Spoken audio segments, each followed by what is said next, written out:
Yeah. No, you did say you wanted toys. That is joyous, Paul. Thank you very much indeed, Happy my birthday. friend. Are you going to keep it in the box, or are you going to play with it?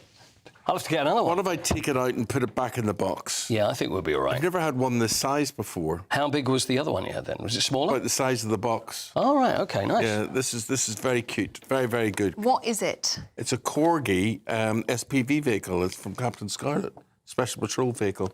Oh, a special patrol vehicle. Yeah, yeah. Okay. When you were a kid, Oh, come on, Ellie. It's an SPV. It's a special patrol vehicle. Oh, lovely. I'm so pleased that you're happy. That's well actually done, Quitty. quite tasteful paper. It's not bad, is it? Do you not want the paper? Do you not want to keep the Spurs paper as a souvenir? You've also got a little Spurs card here. Do you see that? Yeah. And it says, Eamon, happy birthday from Paul. You've got the nicest handwriting in the world. Oh, really? Thank you very much. Yeah, it's like a celebrity's handwriting. Well, you are a celeb. Oh, now, please. It's not my birthday, everyone. Anyway, happy birthday. Anyway, happy birthday. GB News, the People's Channel.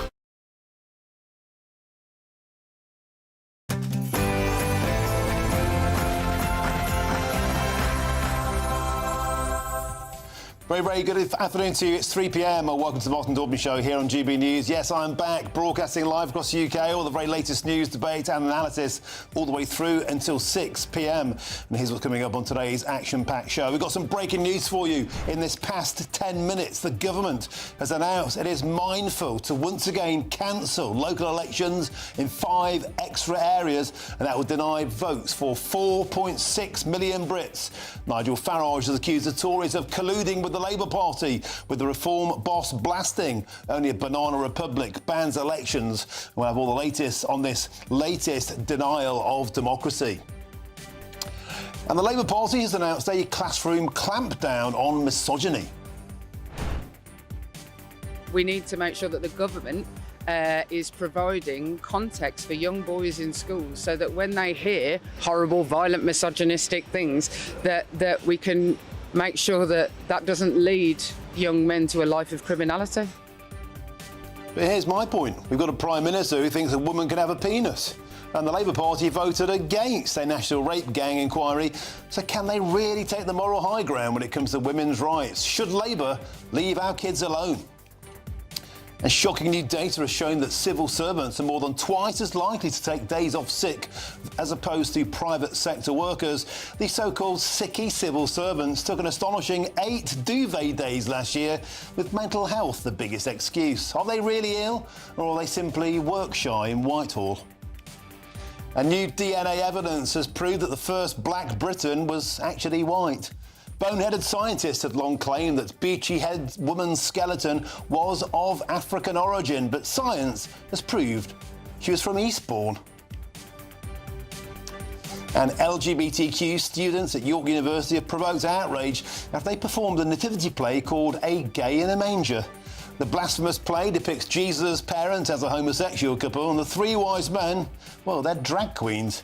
It's nothing safe from the wokerati.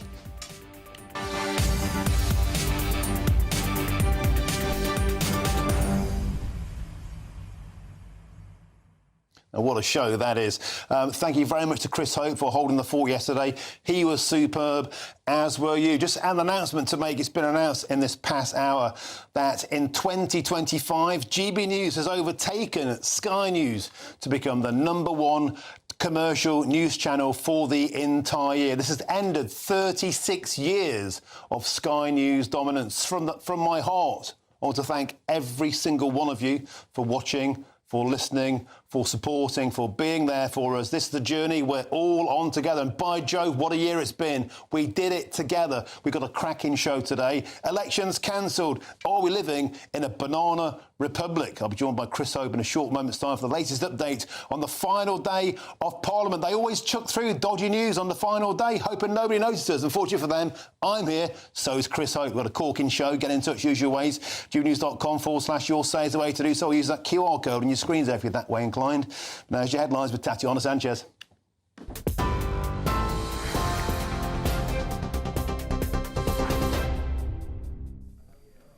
Martin, thank you very much. The top stories this hour. Teachers will be trained to spot early signs of misogyny in boys and steer them away from it as part of the government's long-awaited strategy to tackle violence against women and girls.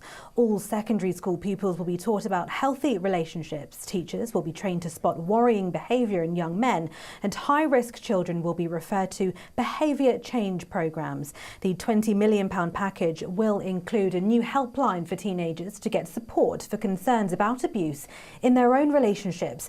The government hopes by tackling the early roots of misogyny, it'll prevent young men from becoming violent abusers.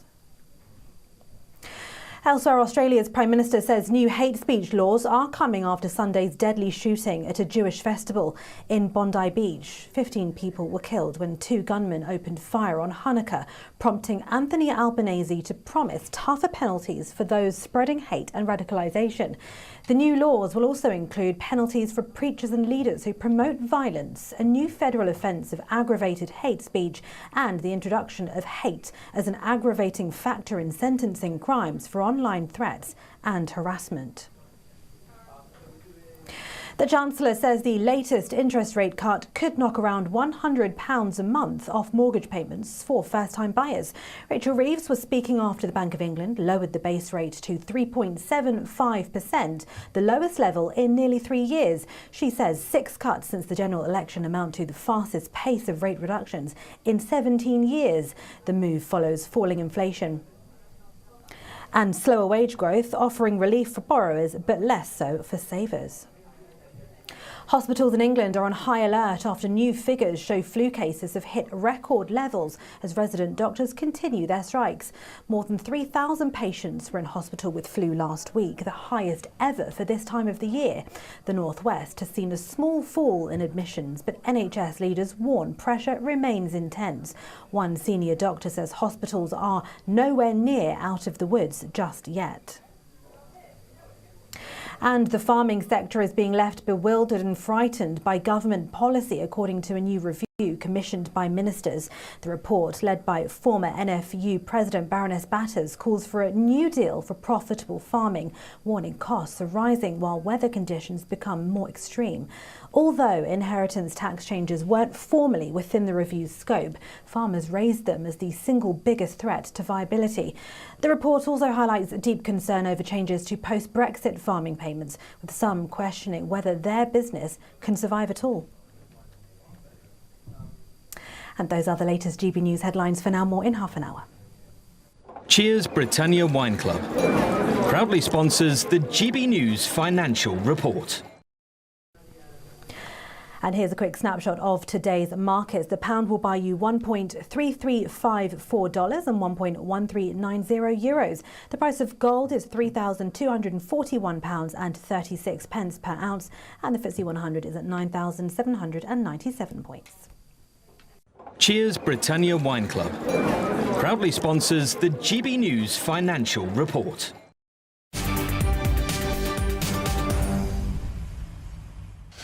Thank you, Tatiana. Breaking news for you. In this past 15 minutes, the government has announced on its final day of term, hoping nobody would notice, that it's mindful to cancel local elections in 5 extra areas of England, and that would deny votes for 4.6 million Brits. Well, joining me now to discuss this, GB News' political editor Chris Hope. Chris, thank you for minding the fore yesterday. You were phenomenal. You did a really, really good job. Viewing figures were great. The viewers love you. Thanks for that. Thank you, Martin. Let's get down to this. We were suspecting this would happen. Already there's been one wave of cancelled elections, now a second wave. Earlier on today, Reform UK boss Nigel Farage accusing the Conservatives of colluding with the Labour Party because ostensibly these are Conservative-dominated areas and they're mindful to cancel them. Let's scroll back, Martin. Great to see you back in your chair where you should be. Scrolling back over what's happened so far this year, we know that 4 mayoral elections were already delayed from next year by 2 years, I think it was. Last year, or early this year, we had elections, I think it was in 9 areas delayed earlier this year. Now, what's happened now is that today, moments ago, the government had more delays to happen if councils want it. Now, councils are currently trying to shake up how they're run. They're merging different areas to try and make it simpler to to understand, for people to looking at the councils, maybe save money on admin and the like. They have councils who are trying to shake up their organisation as well as hold local elections in May have until midnight on the 15th of January, that's barely a month, not even a month away, to say if they are too concerned about this capacity issue of shaking up and having an election. If they are concerned, the government is minded to allow more delays. Now, the Tories have attacked this, saying, why is the Labour government frightened of democracy? But Nigel Farage, speaking before the announcement, is concerned too. The areas which will be impacted are Norfolk, Suffolk, Essex, Hampshire and East and West Sussex. Clear Reform Party targets, areas where they fancy their chances. They really do, especially in those coastal areas, especially in Essex. The mayorals were cancelled in some of these, but here's the point. The first wave of elections were in areas that would impact the Labour Party more. This wave would impact the Conservatives more. The Conservatives have got more to lose by these going ahead. They've got more to gain by postponing them. The problem is they've already been postponed once. This will be an additional year. It will paint the picture that this is a denial of democracy. And the question mark will be who is asking for the delays. The government is perhaps cleverly saying it's up to the councils. If they want to delay the elections, we are minded to support that. If it's a Tory council asking for delay, it undermines the claims by the Tory party that Labour is running away from democracy, because guess what? So are the Tories. And there's Nigel Farage's response from earlier on. This is before that breaking news, and he was saying here, turkeys don't vote for Christmas. Tory county councils look set to collude with Labour to keep their control until 2027. Only a banana republic bans elections, Nigel Farage says here, Chris Hope, and that's what we have under Keir Starmer. He's got a point, I think, in a sense that if you go back to the last Labour government, they had a referendum on independence in Scotland.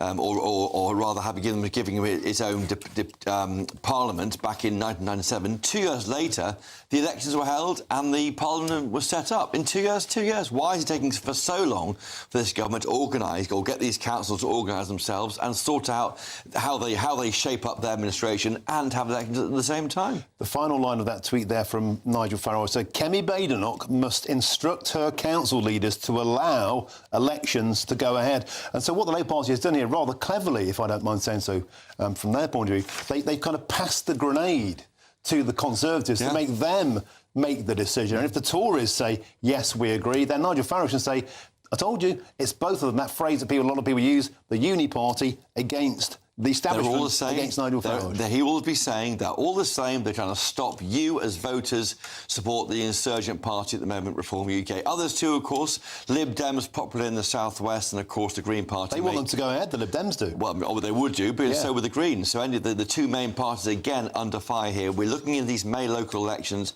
of the devolved parliaments in Scotland and Wales, and also the May locals. Absolutely huge. I think really they could be existential for some of the leadership of the two main parties. Now, there was some polling out yesterday in Wales, Senedd elections, of course, in May. At the same time, Labour Party hemorrhaging an incredible 61% of its vote.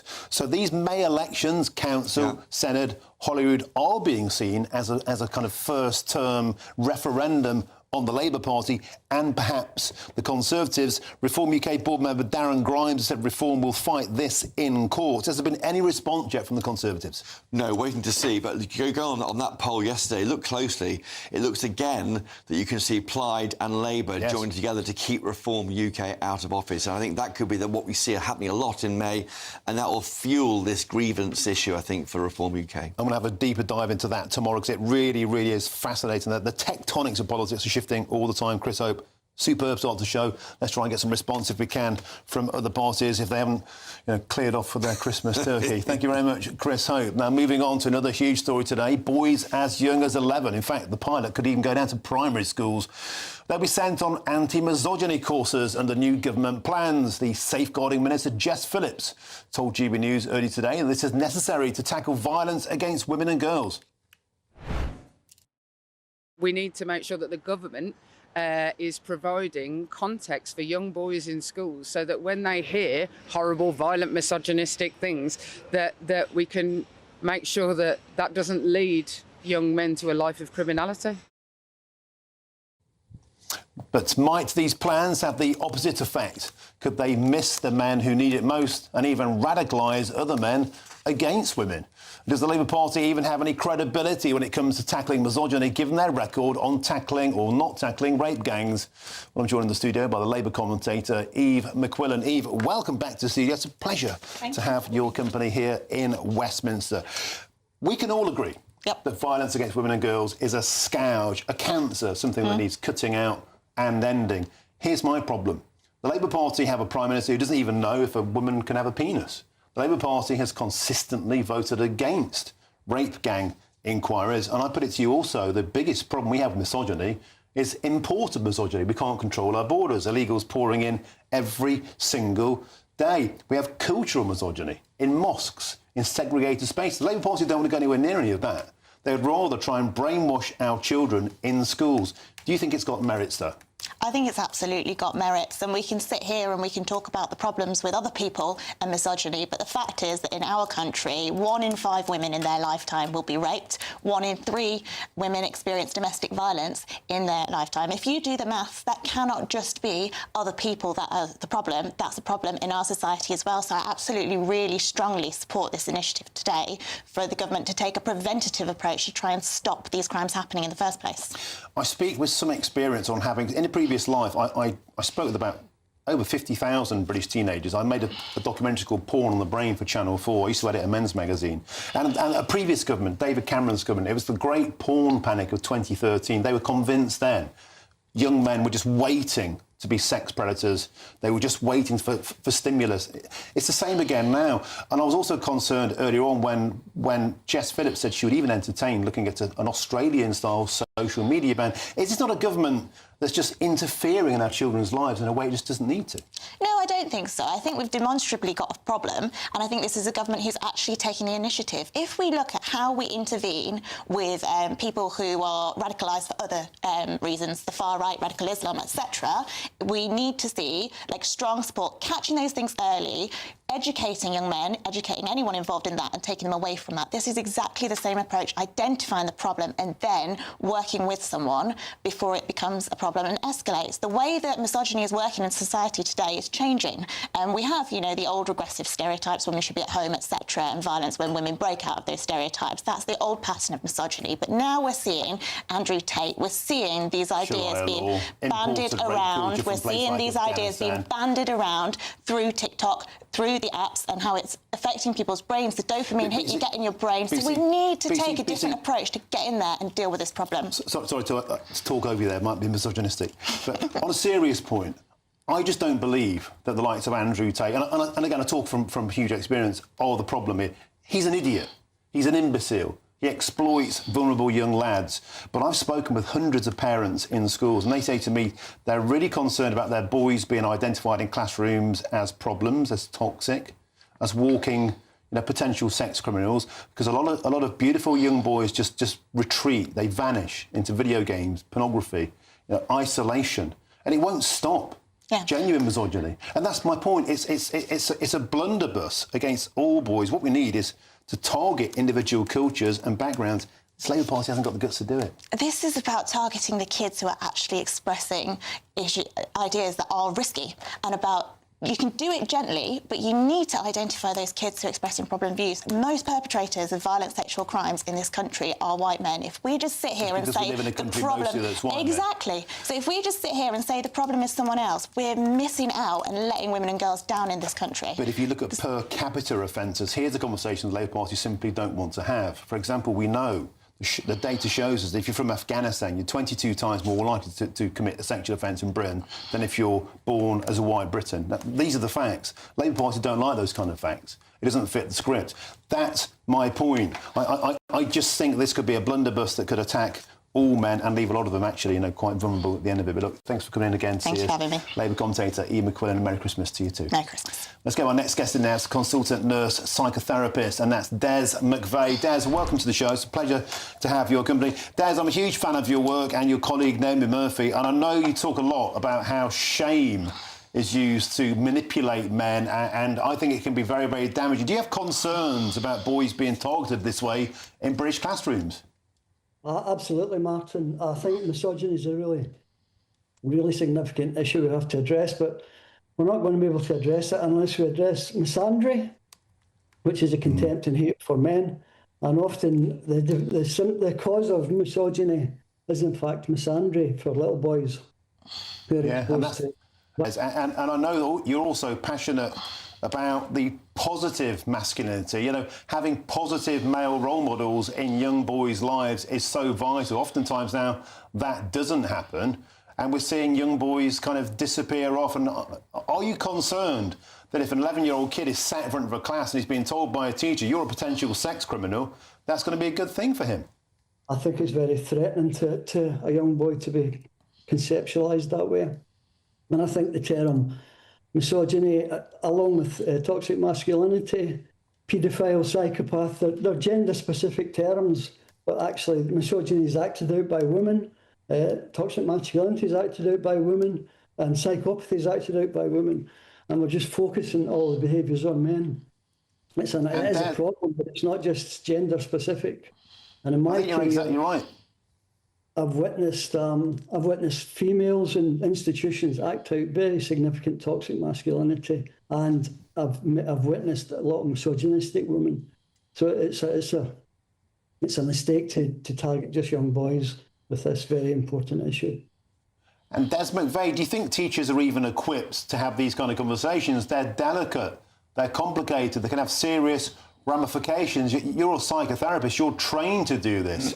You know how tricky an emotional landmine this can be. Are teachers even up to the job? I really don't think so, absolutely. I think the government are saying they're targeting it at root cause, but they're downstream. They're very well downstream, and they're losing social behaviour control rather than addressing the root cause problems, which is boys being exposed to extreme violence, often by mothers in childhood, and unresolved trauma from childhood. So no, I think they'll just exacerbate it. And the concept of behavioural programmes has failed time and time again, and it often increases risk rather than reduces risk. So pulling out these behavioural programmes will just increase the risk. We need to address the real issues here. We're not very good at looking after the young. Yeah, I think you're exactly right. You know, Des McVeigh, we have to leave it there. Thanks for joining us. That's consultant nurse psychotherapist Des McVeigh. Thank you for your time. Well, I'm joined now by GBNews national reporter Charlie Peters. Charlie, welcome to the show. It's a lively debate, and one I just think a lot of people are very concerned about this Labour government meddling in our children's morality. Well, Martin, the plans they've put forward today would look at bringing out children as young as 11 if they have display signs of misogynistic thinking or engage in a way which causes great concern for their teachers. But what the government's also announcing today, beyond that, they're looking at nudification apps, and this is part of a wide-ranging strategy to deal with violence against women and girls. What's interesting is that a lot of the focus on this today in the politics has been directly on that announcement, about school children, about the plans that they're putting forward there. And earlier, our chief political correspondent, Catherine Forster, sat down with Kemi Badenoch for her views on this matter, and she gave a very striking response. It's not 11-year-old boys who are perpetrating violence against women and girls. That's what they should be focusing on. Get the people who've come from cultures that don't respect women out of our country. That's why we have, policies like deporting all foreign criminals, no ifs, no buts. If you want to solve violence against women and girls, get more police on the streets. 10,000 more police officers keeping our streets safe. But pretending that if we have a few more courses in primary school or year 7, that's what's going to fix it is just complete nonsense. What's happened is some people in Labour have watched adolescents and they think that that's how they should be making policy.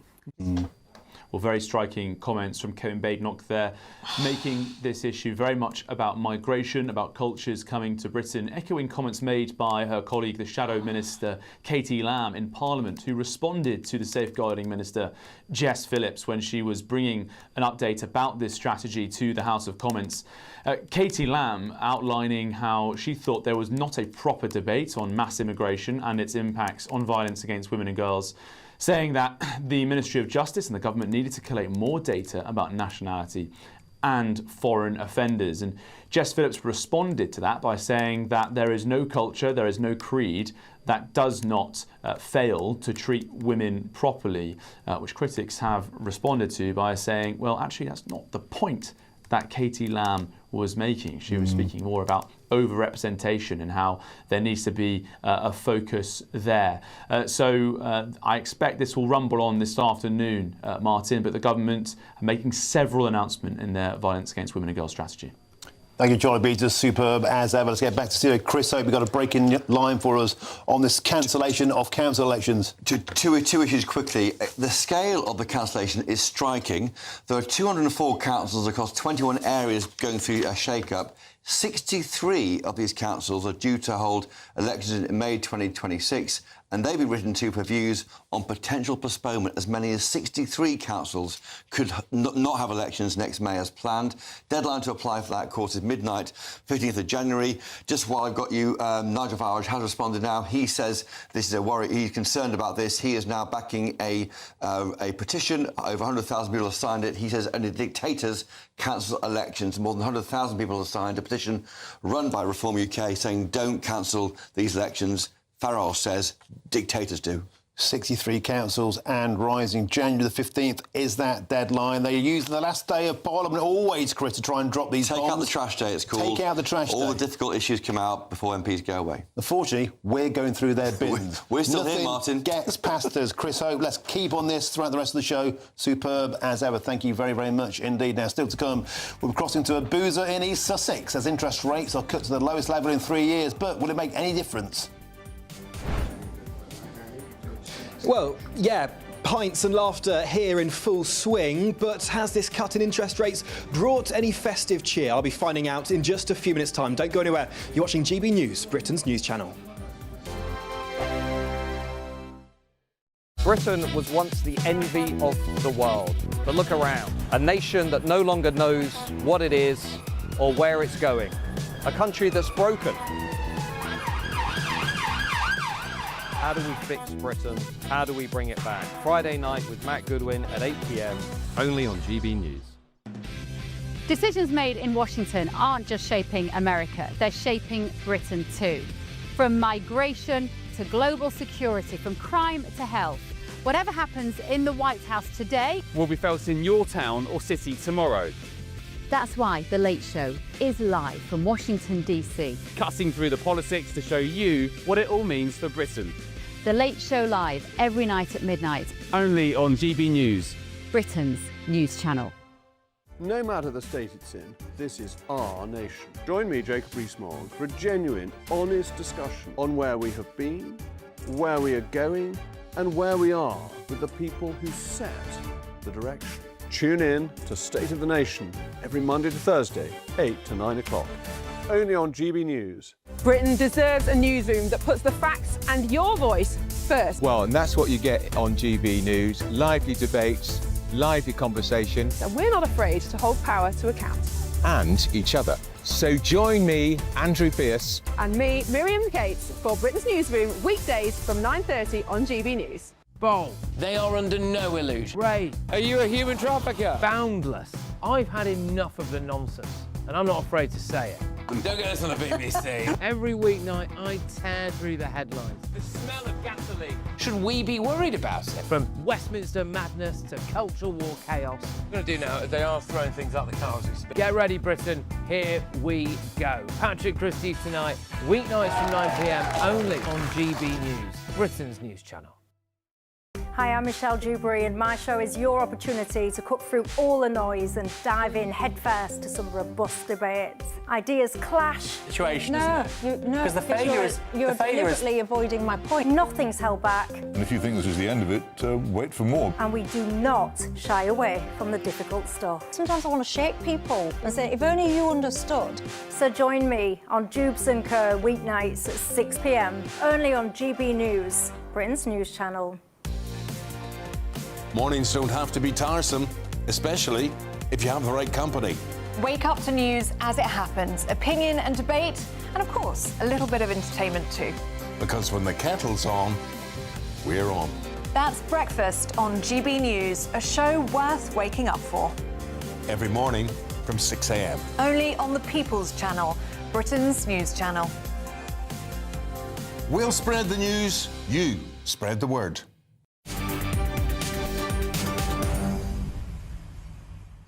Well, good back, 3:28 your time, and the Bank of England today has cut interest rates to 3.75%. That's the lowest level in nearly 3 years. But will it make the blind bit of difference? Well, let's cross now to our national reporter, Will Godley, who's in a boozer there in East Sussex. So, has the interest rate cut caused any cheers there with the locals, Will? Well, Martin, good afternoon to you. Yeah, from this pub in East Sussex. Unsurprisingly, perhaps, not normal, the chat here about interest rates over a few pints. People catching up ahead of Christmas. But a few people I have spoken to here really not really saying it's going to make much of a difference to them. But what is this cut in interest rate going to mean for people? Well, if they've got mortgages, or if they have loans, they're going to be paying less interest on that. Someone on a tracker mortgage going to pay about £29 less a month. Not a huge amount of money, but Rachel Reeves nonetheless saying it's good for families with mortgages, good for businesses who take out loans. But let's chat to Rupert here, enjoying his local beer, actually. Rupert, thanks for joining us on GB News. This cut to interest rates, is it going to make any difference to you? No, it won't make any difference to me. I'm in a fortunate position. I'm a saver. I no longer have a mortgage, so it will negatively impact me. But for my children, who are probably both about to acquire properties, I think it's good news for them. Maybe not as big a drop as they would like, but nevertheless, I think it's a positive move in the right direction. And lots of concerns at the moment about the cost of living in the UK. Do you think this is a sign today that the economy is going in the right direction, or perhaps not quite enough? Yeah, I think directionally, I think it is taking cost of living crisis into account. I would imagine every little bit helps for people in general. But again, whether it's enough at this time for many people is an unknown question for me. So. Well, Rupert, thanks for joining us on GB News. We can come now to the co-owner of the New Inn here in Westfield, Mike Edwards. Mike, what's this cut in interest rates going to mean for you as a pub, as a business here? Virtually nothing, in my opinion. You talk about £29 better off. That's assuming there's a standard rate of mortgage. But most people have fixed mortgages, fixed terms, same with business loans, fixed terms. So the interest rate's not going to drop. It's not going to make any difference at all to their disposable income in the short term.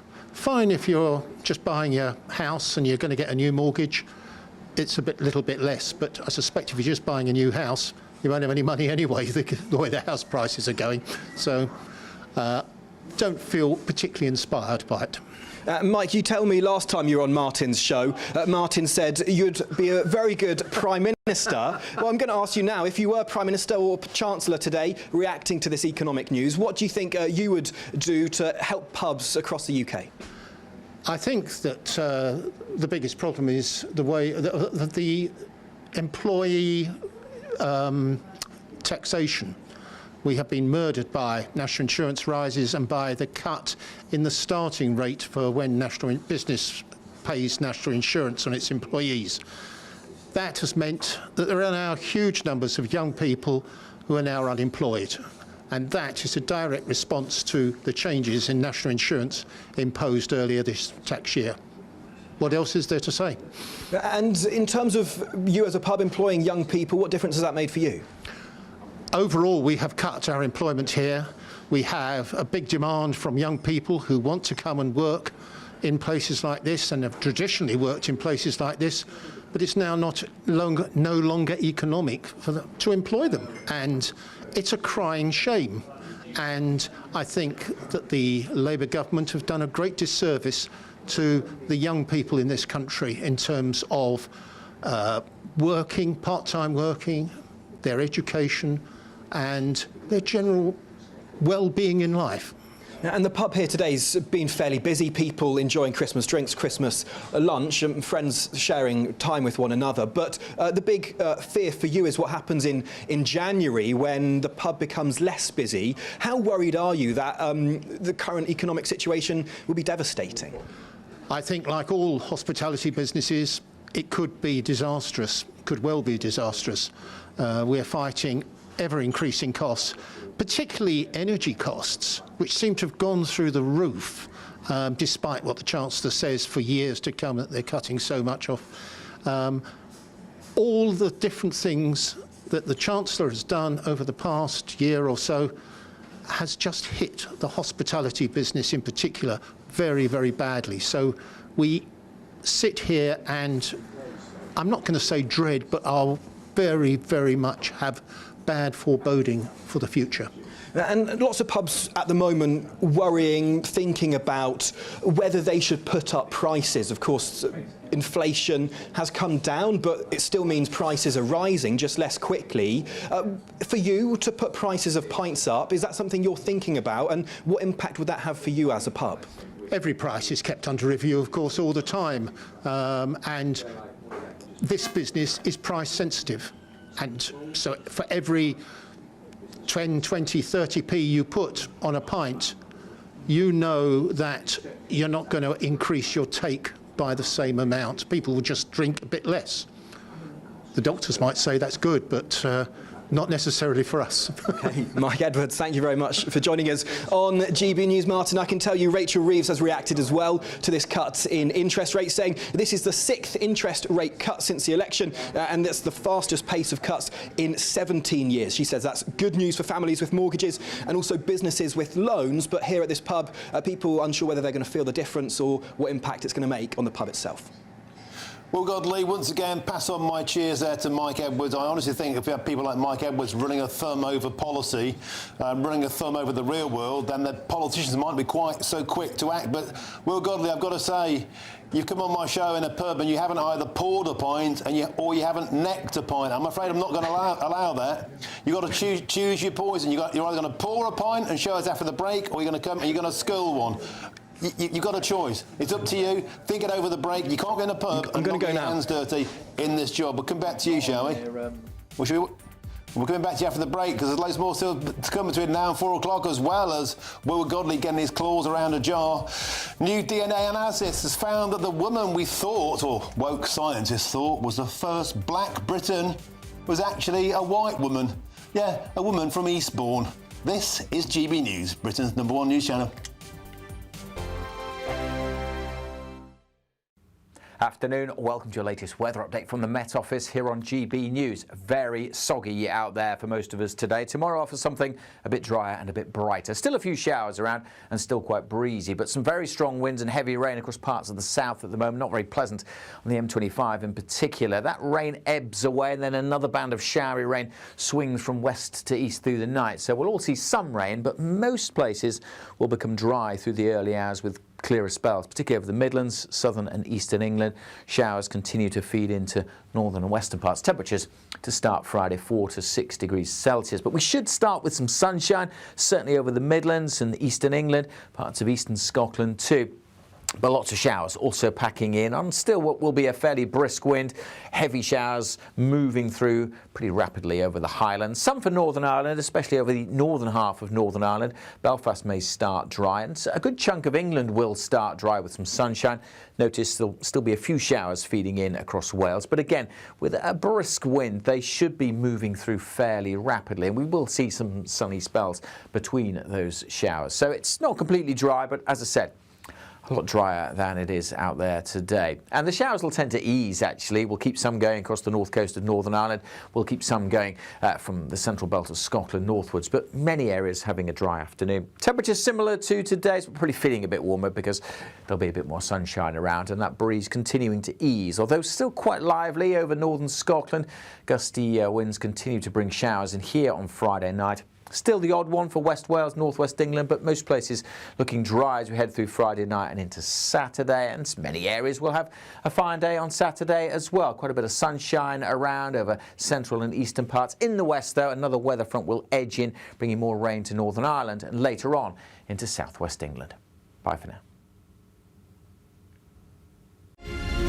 Thank you, Britain, for making us the fastest growing news website in the nation. Because the truth matters, and so do you.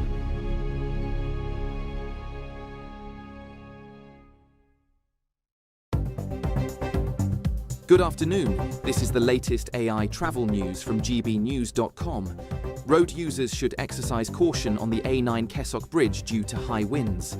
Speed restrictions are in place between junction 22 Pilning and junction 30 Cardiff Gate on the M4. The M5 southbound exit slip at junction 4 in Worcestershire has a road traffic collision closing one lane. South Gloucestershire's M5 southbound between junctions 14 and 15 also has a collision, limiting traffic to 2 lanes. On the M25 anti-clockwise in Kent at junction 2, congestion causes a 10-minute delay. For more travel news, go to gbnews.com.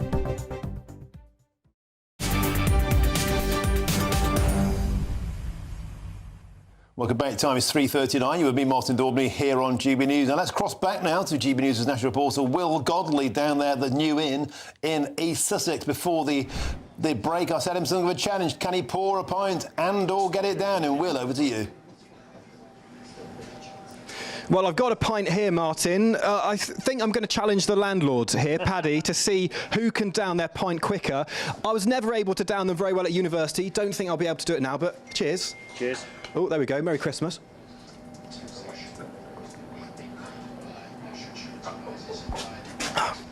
That's impressive, I think, Martin. But I can't. Paddy's gone all the way. And he told me he's not eaten anything yet today, so well done. You win that one, Paddy. Martin, I'll bring this back to you.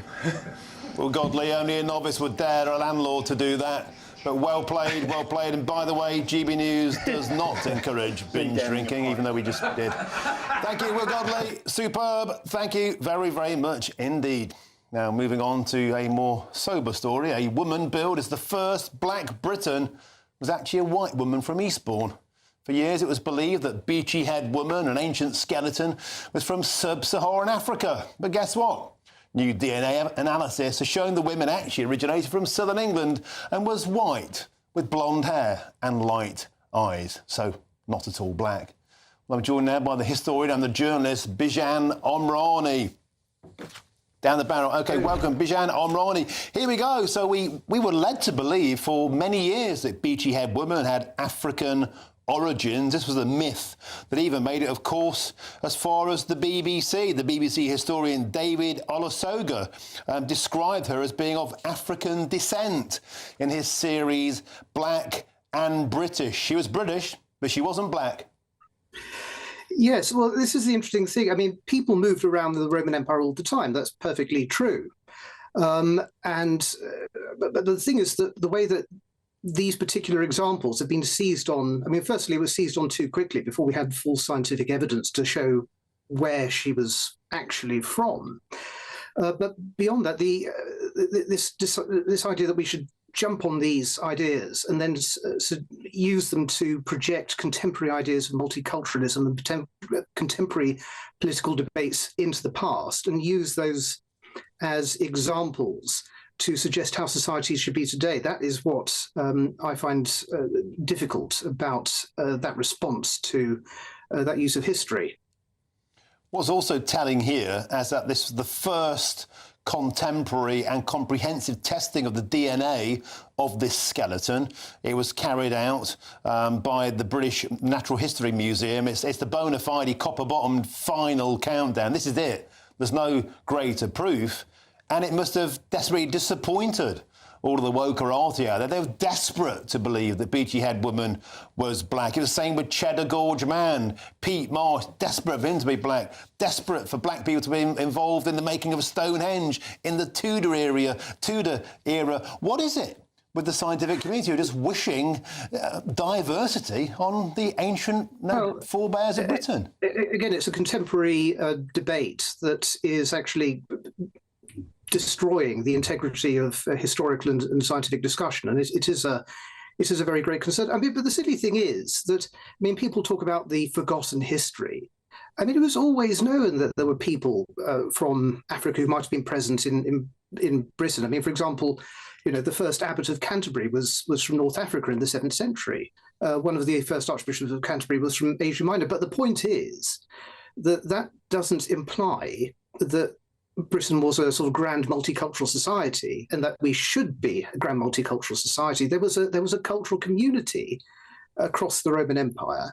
And in those later times, there was a sort of cultural continuity of Christianity. I mean, from these shores all the way to Asia Minor. So the fact that someone comes from North Africa or someone comes from Asia Minor, it doesn't mean that there is a sort of new culture bubbling up or being put down here. It means that there is a general unity, that there isn't a challenge. So when people say, "Oh, look, there was a black woman, an African woman in Eastbourne 2,000 years ago," you can't draw the conclusion from that you should therefore generate a society nowadays which is composed of many competing cultures. That inference just cannot be drawn.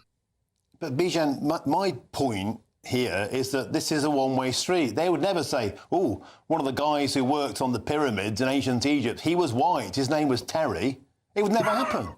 Do you know what I mean? It's always, let's rifle around in Britain's ancient history, and actually, in this instance, not fabricate, but you see what you choose to see in skeletal evidence, and it's a complete fantasy.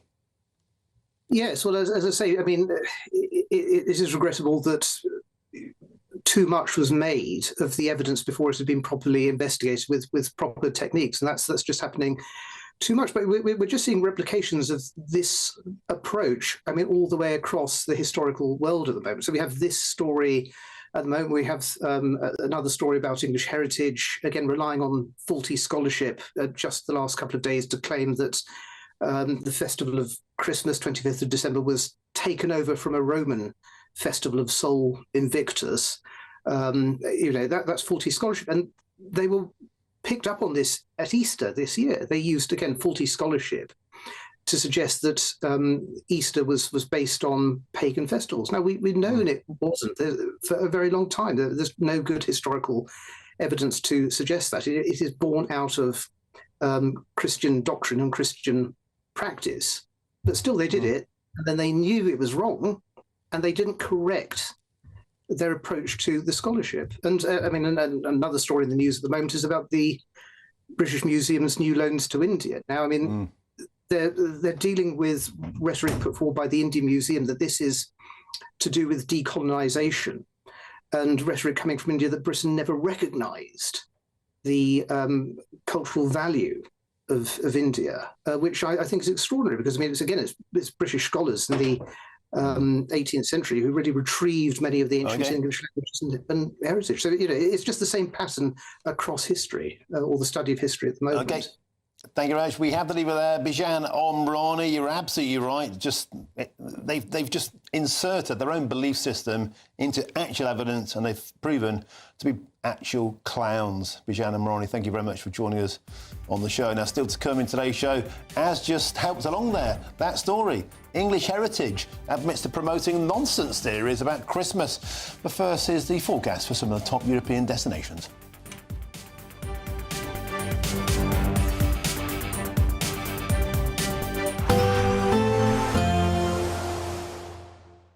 Ready to soak up that holiday sunshine? Won't we need some cover? No worries. All sorted. All Clear Travel Insurance sponsors GB News Travel Destinations Forecast. If you're after some winter sun tomorrow, well, Spain's not looking like a great bet. There is a front that's bringing quite a bit of cloud and rain lying across much of Spain into Portugal and stretching as far as Madeira and the Canary Islands, all of that pushing its way east and southeastwards. A drier picture for many around the Mediterranean, but some outbreaks of rain here and there. And worth bearing in mind, there's more unsettled weather to come, particularly towards more southern parts as we go towards the weekend. Bye-bye. All Clear Travel Insurance sponsors GB News Travel Destinations Forecast. Britain was once the envy of the world. But look around. A nation that no longer knows what it is or where it's going. A country that's broken. How do we fix Britain? How do we bring it back? Friday night with Matt Goodwin at 8 p.m. only on GB News. This is GB News, Britain's news channel. Samantha, Jeffrey, thank you for your time tonight on The Late Show Live. Really appreciate it. This is a story that, amongst all the stories of wars and murders and crime and so on, at least it's given us a laugh, and at least the raccoon is okay. Just explain to us, if you can, Samantha, exactly what happened. Where was the raccoon found? Where is he now? Who found him, and so on? Yeah, so the store manager went to open up the ABC store here in Ashland, Virginia, and discovered a bunch of broken bottles in the back room. Upon further investigation, he was also located a raccoon that was passed out in one of the bathrooms. He had locked himself in the bathroom, and that's when the store manager called us to get him. So first things first, how on earth did he end up in the store? How did he get in there? So he fell through the ceiling. So he went through a ceiling tile and took out the wiring for the video camera as he was falling down. So we don't have a whole lot to go off of, just what the evidence that we encountered when we got to the scene of the crime. So he fell through the ceiling, and I guess he landed on, because there's pictures here we've got of bottles of, I think it's whiskey, just strewn all over the store. So he must have fallen through the ceiling onto the shelves, smashed all the bottles, and then I guess from there thought it was going to be a great idea to, what, lap up all the alcohol on the floor? I guess so. He just decided to have a party. And who found him? The store manager. What was their reaction? Have you spoken to them? What were their first sort of comments to you when I guess they called you to report the raccoon passed out in the bathroom, right? Yeah, they were a little bit distraught. They didn't know how to get him out. They obviously did not want to pick him up themselves. So that's why they called us for assistance. GB News, the People's Channel. No matter the state it's in, this is our nation. Join me, Jacob Rees-Mogg, for a genuine, honest discussion on where we have been, where we are going, and where we are with the people who set the direction. Tune in to State of the Nation every Monday to Thursday, 8 to 9 o'clock. Only on GB News. Britain deserves a newsroom that puts the facts and your voice first. Well, and that's what you get on GB News. Lively debates, lively conversation. And we're not afraid to hold power to account. And each other. So join me, Andrew Pierce. And me, Miriam Gates, for Britain's Newsroom, weekdays from 9:30 on GB News.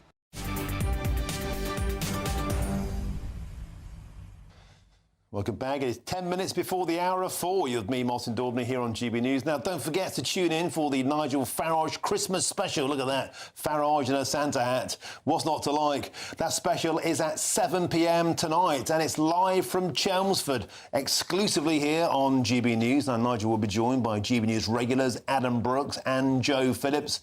Joe Phillips there, that's an away match for her in Chelmsford, surrounded by Brexiteers and Brooksy and Nigel Farage. And, of course, the man behind the darts and the snooker, the sports promoter, Barry Hearn. He'll be there for Talking Pints, and no doubt there'll be quite a few other things going on with pints in that venue there later on. The Nigel Farage Christmas special, exclusively live tonight on GB News from 7 p.m. Make sure to tune in. Now, don't forget our next story now. I'm getting into English heritage. Well, it's apologised after promoting a false claim about why Christmas Day falls on December the 25th. In a now deleted post on X, formerly Twitter, the charity said that the birth of Jesus Christ is only celebrated on that date because the Roman Empire repurposed a sun god's festival for the occasion. Now, it's worth pointing out that is unremittingly untrue. It's a bit like the previous story, where they claimed that Beachy Head Woman was a black Briton when actually she was a blonde-haired woman from Eastbourne. There's this constant desire to rewrite history through a contemporary lens, to make it woke, and to erase not only whiteness, in the sense of Beachy Head Woman, the DNA heritage of that, but in this instance, to challenge the Christian calendar as somehow bogus. And I put it to you, it makes you wonder what the purpose of English heritage is. It was absolutely blasted for that deleted tweet when it said, why do we celebrate Christmas on the 25th of December? It was celebrated by the Romans as the birth of the sun god, Sol Invictus. Well, that's not true. It utterly is not true. A spokesman for English Heritage said, we quickly realised we got this wrong and deleted the post. Perhaps they'll blame, I don't know, the woke experience kid for getting near the Twitter account. But the fact of the matter is, they put something out that was a complete and utter falsehood. Well, let's now speak with the Associate Editor of the Catholic Herald, Gavin Ashenden. Gavin, welcome to the show. What is it about English heritage? They seem to have a problem with Christian heritage. Well, it's really strange because the whole of English heritage has been built on Christianity. I mean, it's their job. You'd think they'd be sympathetic to the culture that Christianity has built, but for some strange reason, and we need to find out what it is, they want to displace Christianity with pro-pagan propaganda. And this is really weird because, first of all, most of the stuff we know about paganism is imagined, a bit like the Druids reconstructed. But actually, the closest you can get to modern paganism are the Nazis in Germany. Why would an organization like English Heritage want to act as a conduit for pseudo-pagan propaganda that's adjacent to the Nazis and not do their job, which is to celebrate English heritage, which is essentially Christian? The claim they made is completely discredited amongst most serious historians, so why did they do it? Yes, I mean, Tom Holland said, please stop it, stop it, stop it. You know, this claim has been coming out the whole of my adult life, and every time it comes out, people say, no, it just isn't true. I mean, I think one of the reasons they do it is that there's an idea that paganism can somehow would be better off for the people who want cultural dominance today. Okay, Gavin Ashenden, I have to interrupt there. Have a very, very Merry Christmas. It's always a pleasure to get your company. Coming up, the government has announced it is minded to cancel local elections, denying millions of Brits the vote. So we're living in a banana republic. That's next on GB News.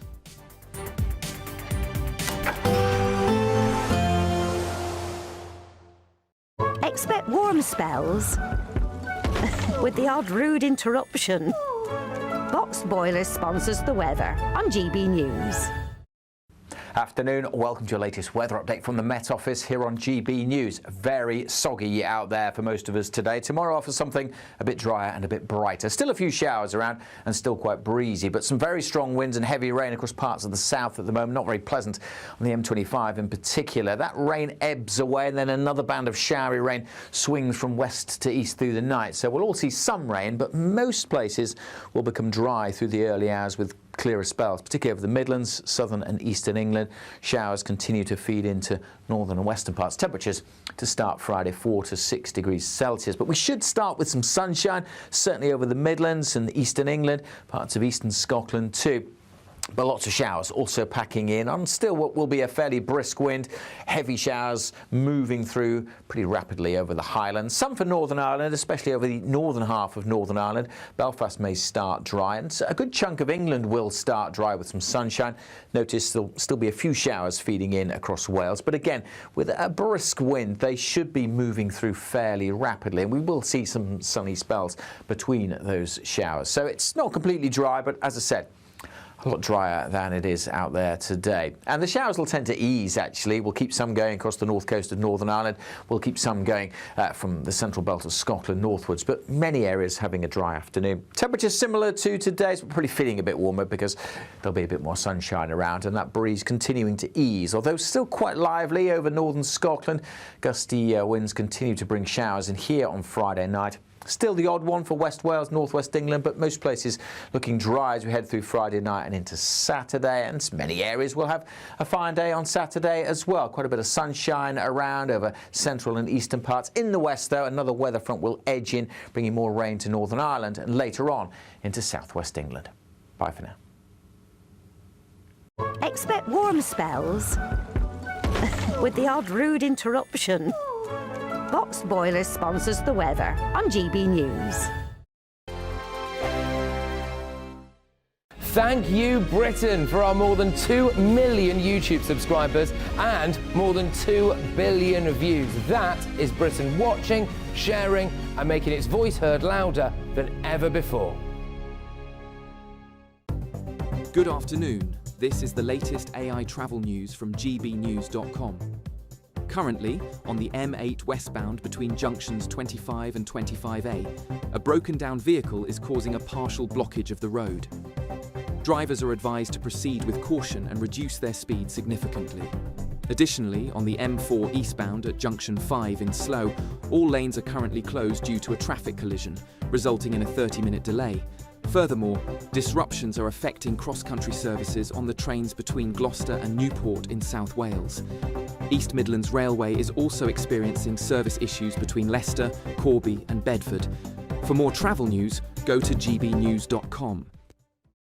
It's the greatest cash prize of the Great British Giveaway so far. A simply stunning £85,000 in tax-free cash to spend on anything you like, making 2026 your greatest year to date. That could get you that brand new car, extend and improve your home, take you away on that bucket list holiday, or just give you some peace of mind over the coming months. For another chance to win £85,000 cash, text cash to 63225. One entry costs £2.50 plus one standard network rate message, or text bonus to 63225. 5 entries cost £5 plus one standard network rate message. Go to gbnews.com/win. Entries start at £2.50. Call 0903 686 3232. Calls cost £2.50 plus your network access charge. Or post your name and number to GB18 PO Box 8690 Derby DE1 9TT. UK only. Entrants must be 18 or over. Lines close at 4 p.m. on the 30th of January. Please check the closing time if listening or watching on demand. Good luck. Exciting news. Every Friday, my Patrick Christie's Tonight Show is going to have a twist to it. We're welcoming some special guests. You. That's right, on Fridays I'm going to be doing my show in front of a live studio audience, because this show is about you and what you have to say. It's going to be the same big debates, same big topics, same big opinions, but every Friday night at 9 p.m. you are invited to come on down to Patrick Christie's Tonight to be a part of the action. Only on GB News, the People's Channel, Britain's news channel. Hi, I'm Michelle Dewberry, and my show is your opportunity to cut through all the noise and dive in headfirst to some robust debates. Ideas clash. Situation, isn't it? No, because the failure is you're deliberately avoiding my point. Nothing's held back. And if you think this is the end of it, wait for more. And we do not shy away from the difficult stuff. Sometimes I want to shake people and say, if only you understood. So join me on Dubes & Co. weeknights at 6 p.m. only on GB News, Britain's news channel.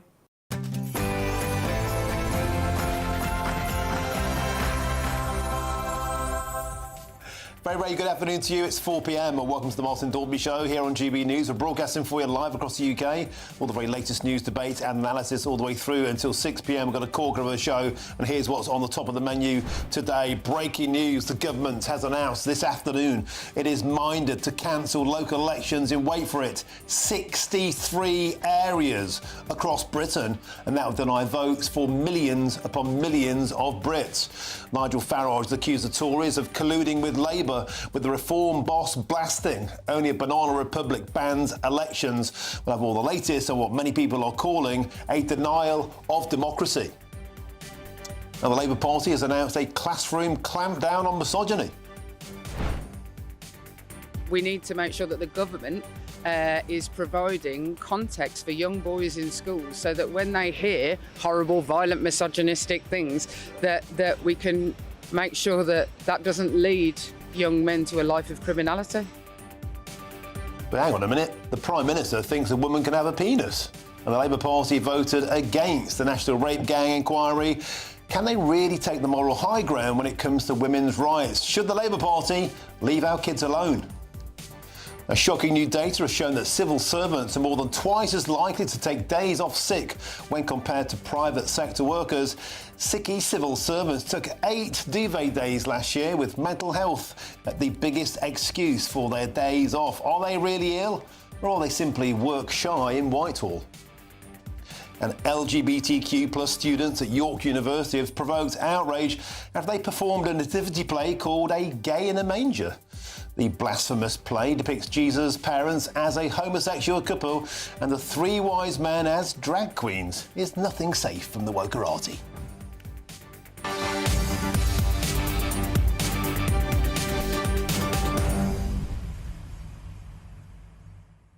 They called it Taking Out the Trash Day, the final day of Parliament, where they put things through and hope nobody notices, except we did notice. Chris Hope noticed. GB News has noticed. Today, local elections could be cancelled for millions upon millions of voters. 63 councils, 63, could lose the right to vote for an additional year. The Labour Party claim is to allow them more time to adapt. More time for what? How long does it take to throw national elections? A petition has been started. It's already amassed over 150,000 signatures. against this. Nigel Farage has blasted this, saying, are we living in a banana republic? He's accused the Conservatives of colluding with the Labour Party because they too will benefit from these elections being cancelled. Does that get you going? Let me know. Go and search gbnews.com/your say is the way to do so. Or you can scan the QR code on your screen now if that's your cup of tea. But now, everyone's cup of tea, your headlines with Tatiana Sanchez.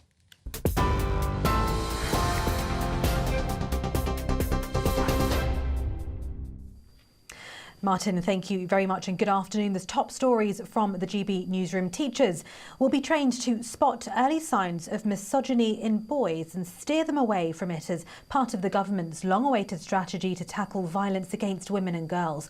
All secondary school pupils will be taught about healthy relationships.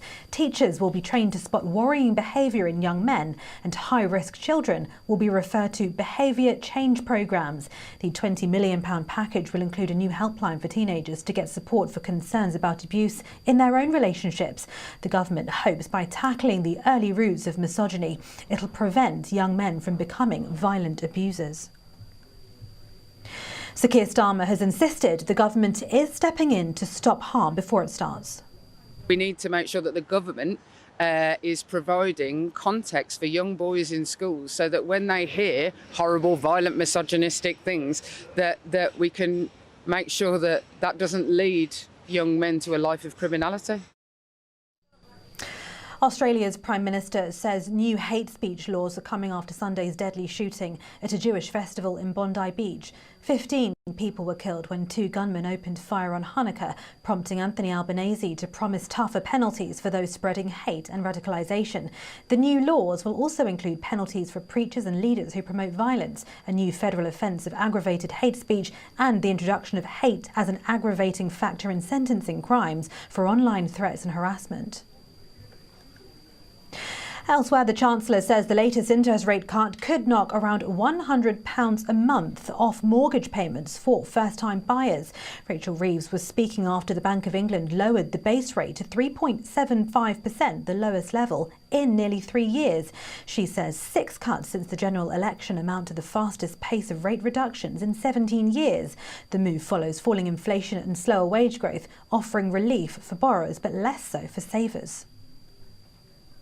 Elsewhere, hospitals in England are on high alert after new figures show flu cases have hit record levels as resident doctors continue their strikes. More than 3,000 patients were in hospital with flu last week, the highest ever for this time of the year. The North West has seen a small fall in admissions, but NHS leaders warn pressure remains intense. One senior doctor says hospitals are nowhere near out of the woods yet. And the farming sector is being bewildered and frightened by government policy, according to a new review commissioned by ministers. The report, led by former NFU President Baroness Batters, calls for a new deal for profitable farming, warning costs are rising while weather conditions become more extreme. Although inheritance tax changes were not formally within the review's scope, farmers raised them as the single biggest threat to viability. The report also highlights deep concern over changes to post-Brexit farming payments, with some questioning whether their businesses can survive at all. And those are the latest headlines. For now, more news from me in an hour. Cheers Britannia Wine Club proudly sponsors the GB News Financial Report. And here's a quick snapshot of today's markets. The pound will buy you $1.3354 and 1.1390 euros. The price of gold is £3,241.36 per ounce, and the FTSE 100 is at 9,797 points. Cheers Britannia Wine Club proudly sponsors the GB News Financial Report.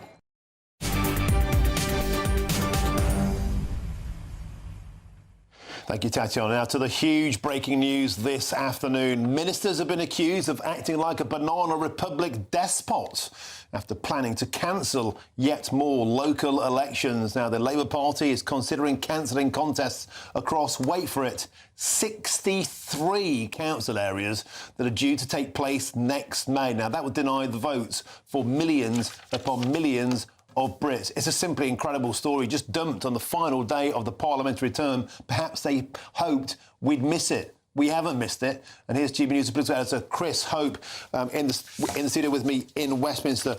Chris Hope, an incredible story. This broke just before 3 p.m. We heard they were minded to drop, we thought then, votes in 5 areas, 4.6 million votes. It's now an astonishing 63 councils could be impacted. We're not sure how those councils break down. Some of those could be in some of those larger areas. What they say this is 63 council elections due to be held next May could now be postponed. There's 204 councils across 21 areas undergoing reorganisation. 63 are scheduled to hold elections in May 2026, and they've been written to for views on potential postponement. Now, the government says this is Alison McGovern an hour or so ago in House of Commons. She made very clear that if you ask for a postponement, it will be granted. The government is minded, they said, to allow this postponement. Democracy delayed is democracy denied, critics will say. Now, we're hearing from Nigel Farage. He's comparing this to a form of dictatorship.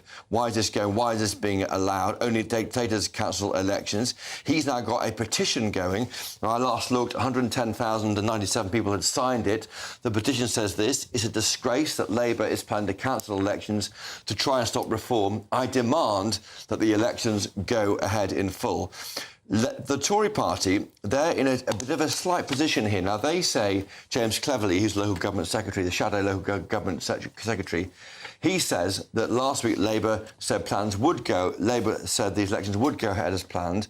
Now they're saying they won't. Another broken promise. But get this, he says this: the Tory position is clear. These elections should go ahead, but it's up to these councils. If they don't want to do it, we'll say CCHQ overall local Tory councils. Thank you, Chris. I'll come back to you in a moment. I want to get to my next guest now. That's the Labour Party MP for Bolsover, and that's Natalie Fleet. Natalie, welcome to the show, and a very Merry Christmas to you, my darling. It's always a pleasure to have your company. May I ask you about this breaking news line, Natalie, about the cancellation of local elections? 63 councils now, we understand, could be impacted. Nigel Farage said earlier on today, only a banana republic bans elections, and that's what we have under Sir Keir Starmer. Absolutely not. We're postponing them because it's what's practically the right thing to do. It's a short delay. And what really amazes me is that Reform are after more power in local government anyway. They're spending £5 million in Derbyshire to try and find savings. They have just announced yesterday that they're going to close 2 local care homes in my constituency. We announced yesterday that they're going to get millions of extra pounds funding. We'd like them to spend that in the areas that we need it. They're doing just so appallingly across Derbyshire that I'm surprised they want any extra power. OK, Natalie Fleet, I also want to get your take on another huge story today. And that's, of course, the Labour Party's plans to introduce misogyny classes in British classrooms. Is that really the right thing to be doing? Oh, I am absolutely thrilled. We've got this strategy that means that in a decade we want to halve violence against women and girls.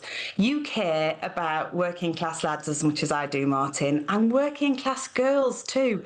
So my little girl is 12 and she's at our local comprehensive, the biggest in the country, and she has got 90% chance of being called a misogynist name or being sent a dick pic.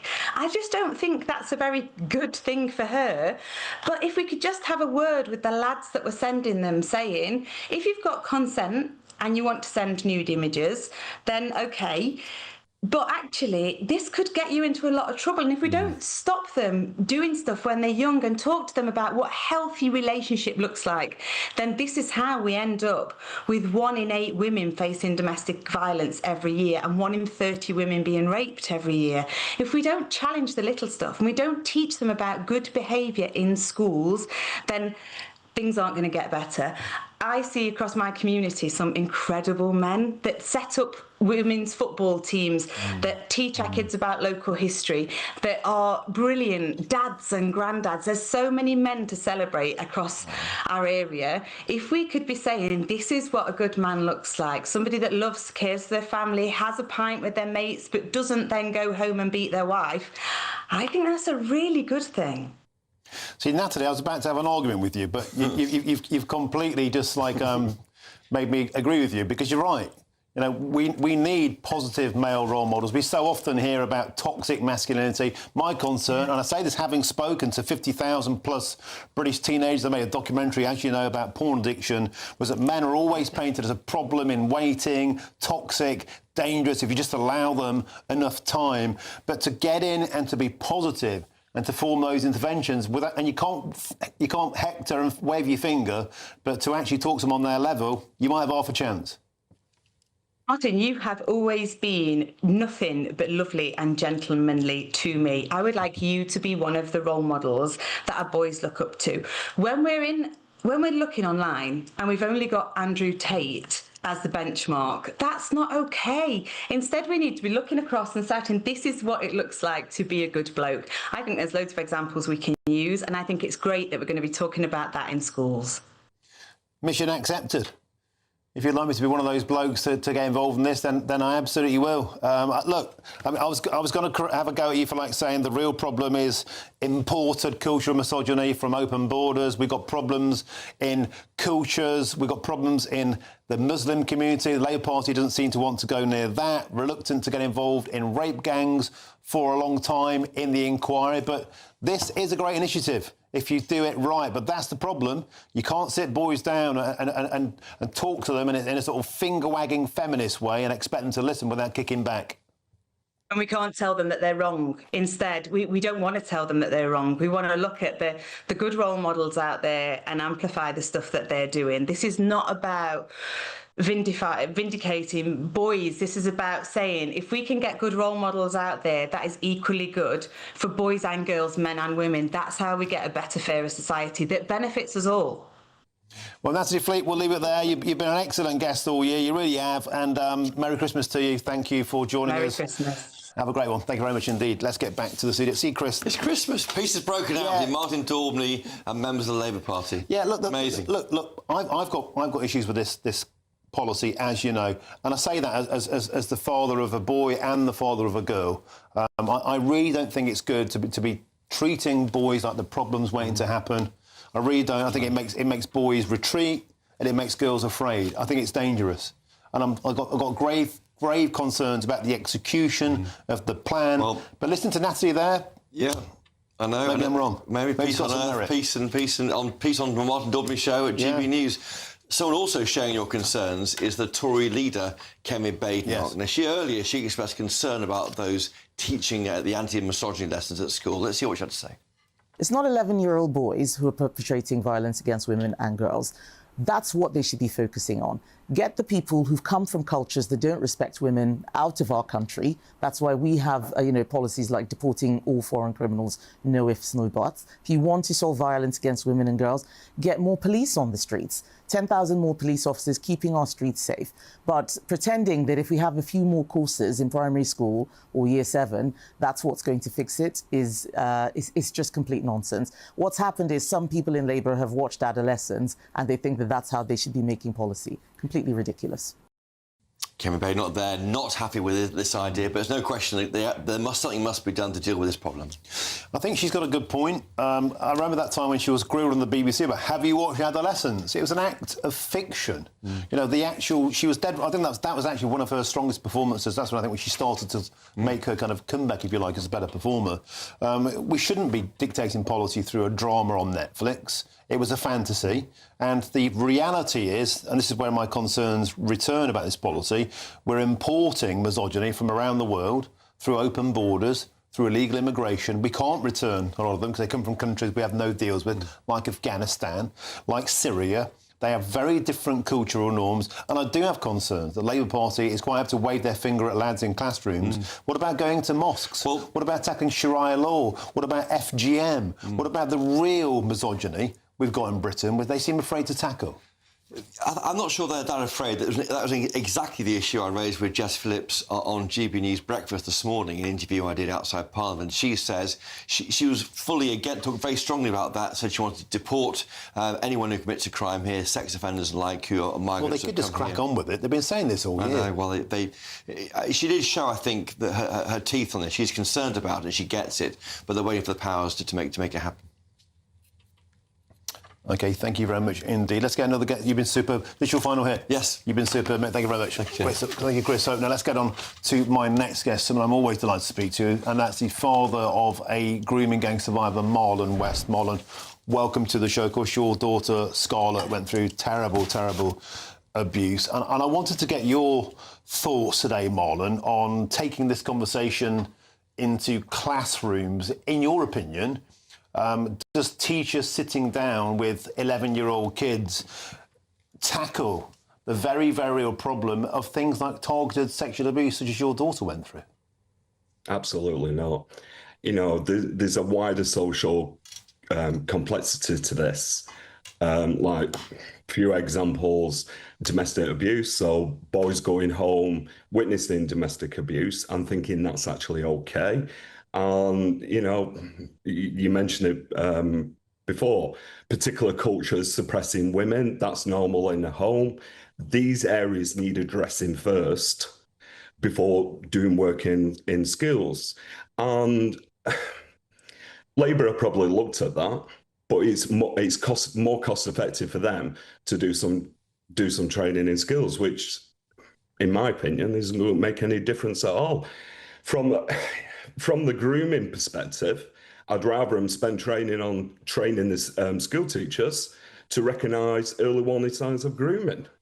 That would be a lot better, and then working with the communities and different cultures. I think you raised an excellent point. If we had a sort of prevent strategy that was actually specifically aimed at preventing rape gangs, grooming gangs, cultural violence, we might have half a chance. But Marlon West, we have a government here that had to be dragged kicking and screaming into voting for that national rape gang inquiry. Perhaps that's the point. They'd rather fan this out to all children than tackle the real problem children. Yeah, exactly. You know, I'll be honest with you, I'd be over the moon if Labour had said today, oh, we're going to train all the school teachers, primary schools and secondary schools in recognising early warning signs. I'd be absolutely thrilled. But no, they haven't done that. They just don't acknowledge grooming. And as you said, you know, we've had a nightmare with them with the inquiry. And Marlon, when you think about what happened to your daughter from age 14, came from a very respectful home. She was targeted, you know, she was isolated by absolute monsters, scumbags, the lowest of the very, very low. Do you think those people would have listened to a school teacher hectoring them about misogyny when they were 11? No, not at all. You know, I'm old now, but I went to an all-boys school, and I know what's going to happen with it, with this training they're going to do, and a lot of the lads are going to be laughing and joking and making it into a big laugh.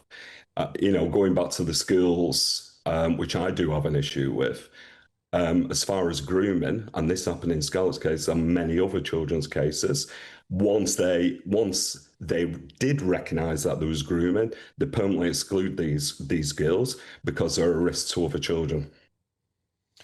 I want to end, if I could, on a Christmas message, Marlon West, because, you know, you come on this show and you speak about such difficult things. What you've had to go through, what your daughter's had to go through is just unimaginably horrific. Are you okay? Is Scarlett okay as we approach Christmas? Yeah, Scarlett's okay. She's great. Obviously, I'm involved with Rupert Lowe's inquiry. I'm more concerned at this moment about the rest of the survivors that I've been working with and who are going to be alone at Christmas. Okay, well, I want to send you love and send you thanks, both to yourself and to Scarlett. I appreciate it's very, very difficult for you to come on and talk about this sort of stuff, but I think it's so important that we keep the conversations going. Marlon West, love to you at Christmas and love to your daughter, Scarlett, at Christmas. Stay safe, mind how you go. Thanks for all your time this year on GBNews. Sincerely appreciate your time. Thank you very, very much. You're one of the good ones, mate. Now, still to come, we've got the breaking news that... Yeah, BBC Question Time, Immigration Special. Do you remember it? Well, it's been hit with over 1,000 claims of bias after asylum seekers were planted in the audience. Breaking news, BBC Question Time, 1,000 complaints about bias in their audience. That's next with me, Martin Daubney, on GB News, Britain's #1 news channel.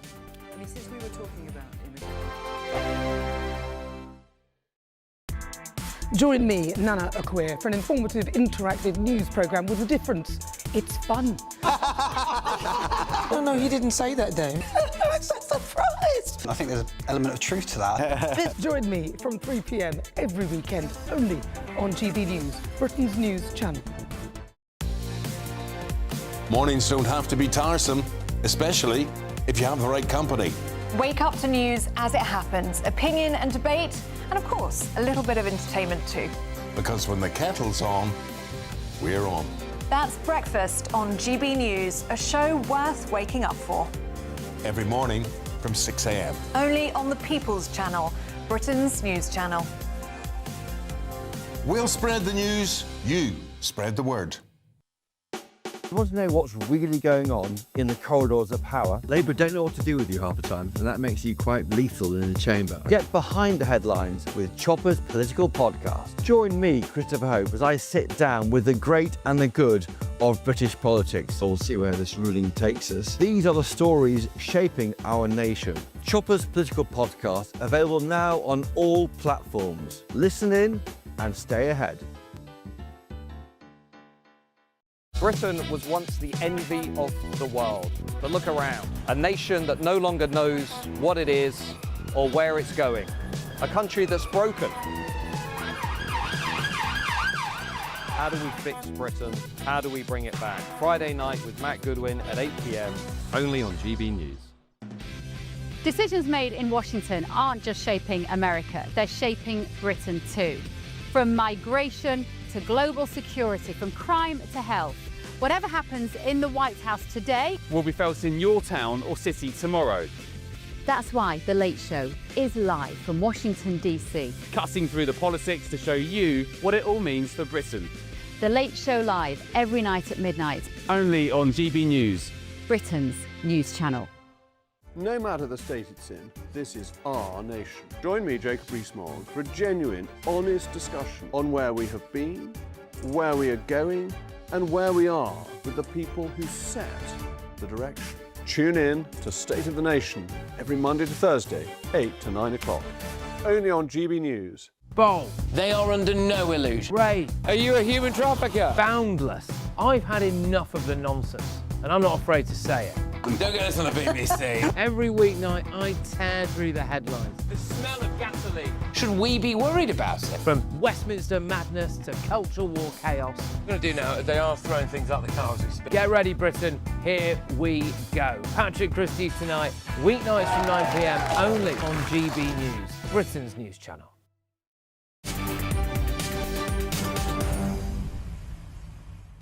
Welcome back. It's 4:25 with me, Martin Daubney, here on GB News. Now, don't forget to tune in for the Farage Christmas special. Look at that, Nigel Farage in a little Santa's hat. That's at 7 p.m. this evening on GB News, and it's broadcast live from Chelmsford. Now, Nigel will be joined by GB News regulars Adam Brooks and Joe Phillips. Yeah, that's a bit of an away game there for Joe Phillips. And also the man behind the darts and the snooker, the sports promoter, the legend Barry Hearn. He'll be there for Talking Points Farage Christmas special, exclusively live tonight, 7 p.m, here on GB News. Now, breaking news story for you now, and it's this. The BBC has been bombarded with more than 1,000 complaints over bias over its Question Time immigration special. You recall it featured 2 former asylum seekers magically planted in that audience. Now, let's remind ourselves of that episode. I mean, since we were talking about immigration in this programme today, we thought, and we will be talking about people like you, we would see if there were, 2 or 3, 4 people who wanted to come along who are in that situation, and I know you are. So you, because I talked to you beforehand, you came from Iran. You came over on a small boat. Am I right about that? Yeah. Now, in response to that issue today, the broadcast of the BBC defended its decision to feature the refugees in the episode, which aired, of course, on December the 4th, and they said it was, quote, fair and right. Now, meanwhile, a Reform UK spokesperson has told GB News this. It is little wonder that there are so many complaints about the Question Time immigration special, given it clearly represented a serious failure of impartiality, editorial judgment and audience selection by the BBC. Now, the question still remains as to why the BBC thought it was a good idea to platform men who had entered the United Kingdom illegally, giving them a national stage to lecture the British public on immigration policy. Well, it's a corker of a story. I'm joined in the studio to discuss it by GB News' chief political correspondent, Catherine Forster. Catherine, welcome to Westminster once again. A pleasure to have your company. 1,000 complaints, a serious breach, it would seem. Well, that's what the allegations imply. Zia Youssef at the time said this was absurd and ridiculous, and the story is gathering momentum. Yes, it really isn't. I mean, 1,000 complaints is a lot. I must admit, I don't often watch Question Time, but I stayed up that particular night. I knew that Zia Youssef was on it, and I found it quite astonishing. And then the next day, the BBC said that all the politicians had been made aware in advance that they were going to have these 2 asylum seekers on the show. Zia Youssef said that he had not been told, in fact, told me for GB News that he had not been told, that he literally learnt 5 minutes before. But clearly, not just us at GB News who were quite shocked by it, 1,000 members of the public. You know, you get complaints often from a handful of people. This is a lot. And the 2 individuals that were in the audience, an Afghan and an Iranian individual. The Iranian individual in particular seemed to have notes on an iPhone. He had some kind of ear device, and he was suddenly an expert on the Windsor Agreement, on Northern Ireland, on the ECHR. A lot of people said at the time it felt a bit fishy. And Zia Youssef was robust. Immediately he came on GB News and said this just felt like a setup. Nigel Farage said it was a political setup. And the BBC complainants, they seem to agree. Yes, and that man in particular, talking about the Windsor framework, the agreement, you know, to protect Northern Ireland, it was quite astonishing. It was not the sort of thing that you would expect somebody who's crossed the Channel on a small boat to be up to speed on. As you say, it does look like he had an earpiece. And really, you do wonder why the BBC did this at this time in particular, at a time where it's had a number of very damaging instances. We've had the allegations of bias over Gaza, the documentary, and then, of course, most notably, the splicing together of 2 parts of Donald Trump's speech from actually an hour apart, and something for which, despite the fact that Donald Trump initially said he wanted an apology and got an apology, Donald Trump has now said he's going to sue the BBC for up to $10 billion. So you just wonder who is thinking, OK, they had 2 high-profile resignations following the revelations of what happened with the Donald Trump Panorama programme, but you do wonder quite what's going on at the BBC at the moment. We'll have more on that breaking news story throughout the rest of the show, but there's also been a busy day in Westminster today. Of course, it's their final day of term. They call it the taking out the trash day, where they dump all sorts of stuff out there and hope people don't notice. We do notice. We never stop watching like hawks. You've been in political lobby today. You have some lines forward from number 10, I believe. Yes, so obviously there's a huge row erupting now over the fact that it looks like local elections are going to be postponed again. Nigel Farage has said we're turning into a banana republic. I believe there's a petition that Reform have got going saying democracy, deferred is democracy, denied. Over 100,000 people have already signed it. So the Prime Minister's spokesman says that they reject completely, quote, that comment from Nigel Farage. We asked who are they simply running scared of voters? Because we've seen them plunging in the polls. I mean, the Prime Minister is the most unpopular Prime Minister ever in modern times. And the government's argument is that this has ultimately come from the councils themselves. They say that the councils, a number of councils, have expressed, quote, anxiety over, quote, the time and energy needed for the upheaval. And of course, just to remind everyone what's going on, the government promised to have a huge reorganisation of local government. So they're scrapping the smaller district councils and the larger county councils. They're getting rid of those completely. In England, they're having their new, larger unitary authorities. The idea is that they're devolving power, that they're passing power down. I mean, Nigel Farage says that actually, in many instances, this is going to pass power back up. But basically, that because this is a very, very big change, the biggest change in 50 years to local government, that it's going to take a lot of time and a lot of resources, and a lot of councils are saying that they don't have the capacity. They also said that they're writing to 63 councils, and any council that feels that they can manage, that there's no need to postpone elections. It's only councils who feel that they can't manage. But obviously, it leaves the government open to all sorts of charges about not caring about democracy. Nigel Farage has been on the offensive against the Conservatives earlier today because 5 of these regions, Norfolk, Suffolk, Essex, Hampshire, East and West Sussex, are areas where the Conservatives would most likely take the biggest battering.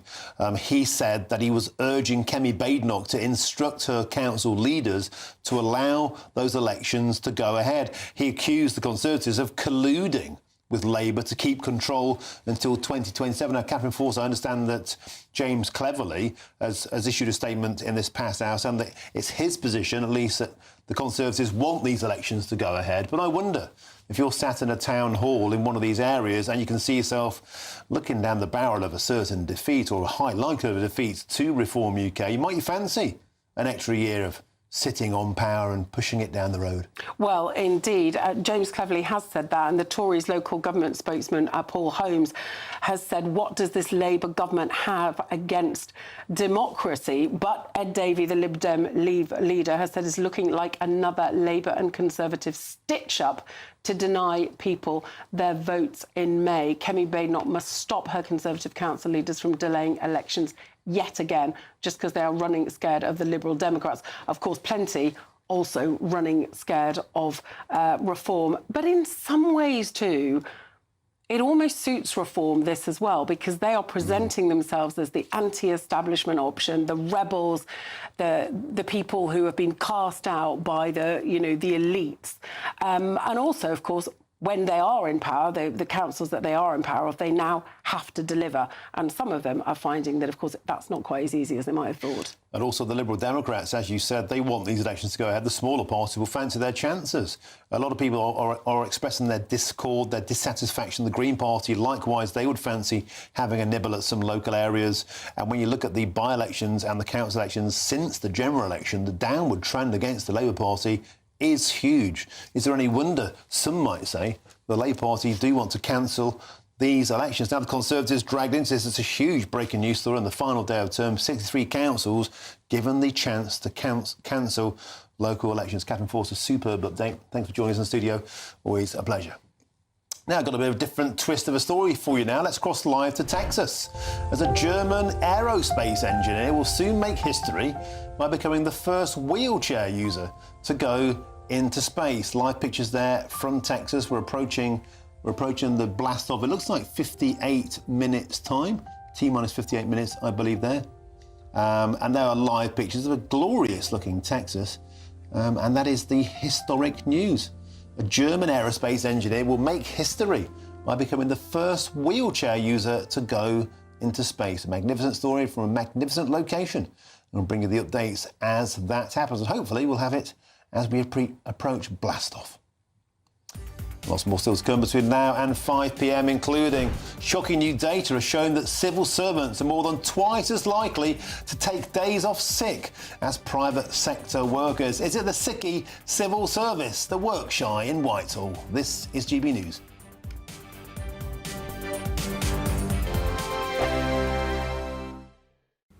Afternoon, welcome to your latest weather update from the Met Office here on GB News. Very soggy out there for most of us today. Tomorrow offers something a bit drier and a bit brighter. Still a few showers around and still quite breezy, but some very strong winds and heavy rain across parts of the south at the moment. Not very pleasant on the M25 in particular. That rain ebbs away and then another band of showery rain swings from west to east through the night. So we'll all see some rain, but most places will become dry through the early hours with clearer spells, particularly over the Midlands, southern and eastern England.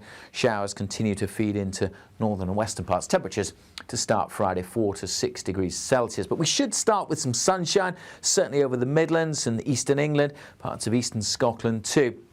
But lots of showers also packing in on still what will be a fairly brisk wind. Heavy showers moving through pretty rapidly over the Highlands. Some for Northern Ireland, especially over the northern half of Northern Ireland. Belfast may start dry, and a good chunk of England will start dry with some sunshine. Notice there'll still be a few showers feeding in across Wales. But again, with a brisk wind, they should be moving through fairly rapidly. And we will see some sunny spells between those showers. So it's not completely dry, but as I said, a lot drier than it is out there today. And the showers will tend to ease, actually. We'll keep some going across the north coast of Northern Ireland. We'll keep some going from the central belt of Scotland northwards, but many areas having a dry afternoon. Temperatures similar to today's, but probably feeling a bit warmer because there'll be a bit more sunshine around and that breeze continuing to ease, although still quite lively over northern Scotland. Gusty winds continue to bring showers in here on Friday night. Still the odd one for West Wales, northwest England, but most places looking dry as we head through Friday night and into Saturday. And many areas will have a fine day on Saturday as well. Quite a bit of sunshine around over central and eastern parts. In the west, though, another weather front will edge in, bringing more rain to Northern Ireland and later on into southwest England. Bye for now. Thank you, Britain, for sharing over 5 million comments on your say. Because when you talk, we listen.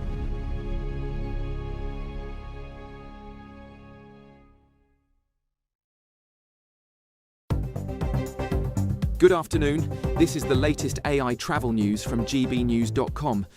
Road users on the A9 Kessock Bridge should exercise caution due to high winds today. In Salford, expect congestion on the M60 clockwise between junctions 8 and 12. Flooding has closed all lanes in Oxfordshire at the M40 southbound entry slip at junction 8A. South Gloucestershire's M5 faces a lane closure between junction 14 and 15 due to an incident. Hampshire's M3 eastbound has 2 lanes closed after an accident. And on the trains, Cross Country and East Midlands Railway are experiencing disruptions.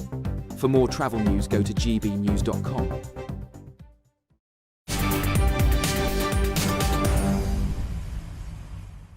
Welcome back. Time is 4:39. You with me, Martin Daubney, on GB News, Britain's #1 news channel.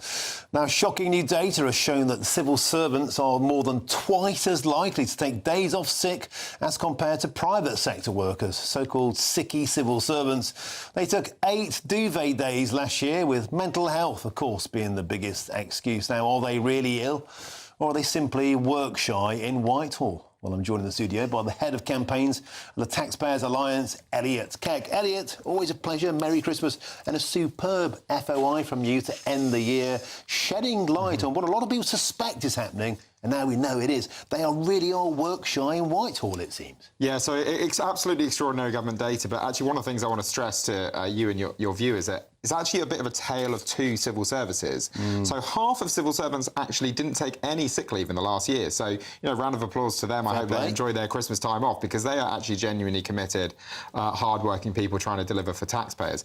The other half, though, they took a whole lot of sick leave. So it's 8.4 days across the entire civil service. When you consider that half don't take any at all, though, that means the half that do are taking on average over 3 weeks off per year, which is just an extraordinary amount of sick leave. But that's like an additional annual leave. Yeah. They're taking 2 sets of annual leave. Yeah, absolutely. I mean, you add that to the 30 days of annual leave that is relatively standard, and you're talking about people getting sort of 9 weeks off per year to do, whatever they want. And some of the particularly worrying spikes are around mental health, long-term sick leave, and it's actually really interesting. I think the last government deserves a little bit of credit, because actually if you look at the data, the amount of sick leave was starting to come down in that last year of Conservative government, and under Labour it's shot right back up. So I'm afraid that's the result of getting the adults back in charge. And that's when Jacob Rees-Mogg, of course, was going around those empty desks in Whitehall saying, get back to your desk.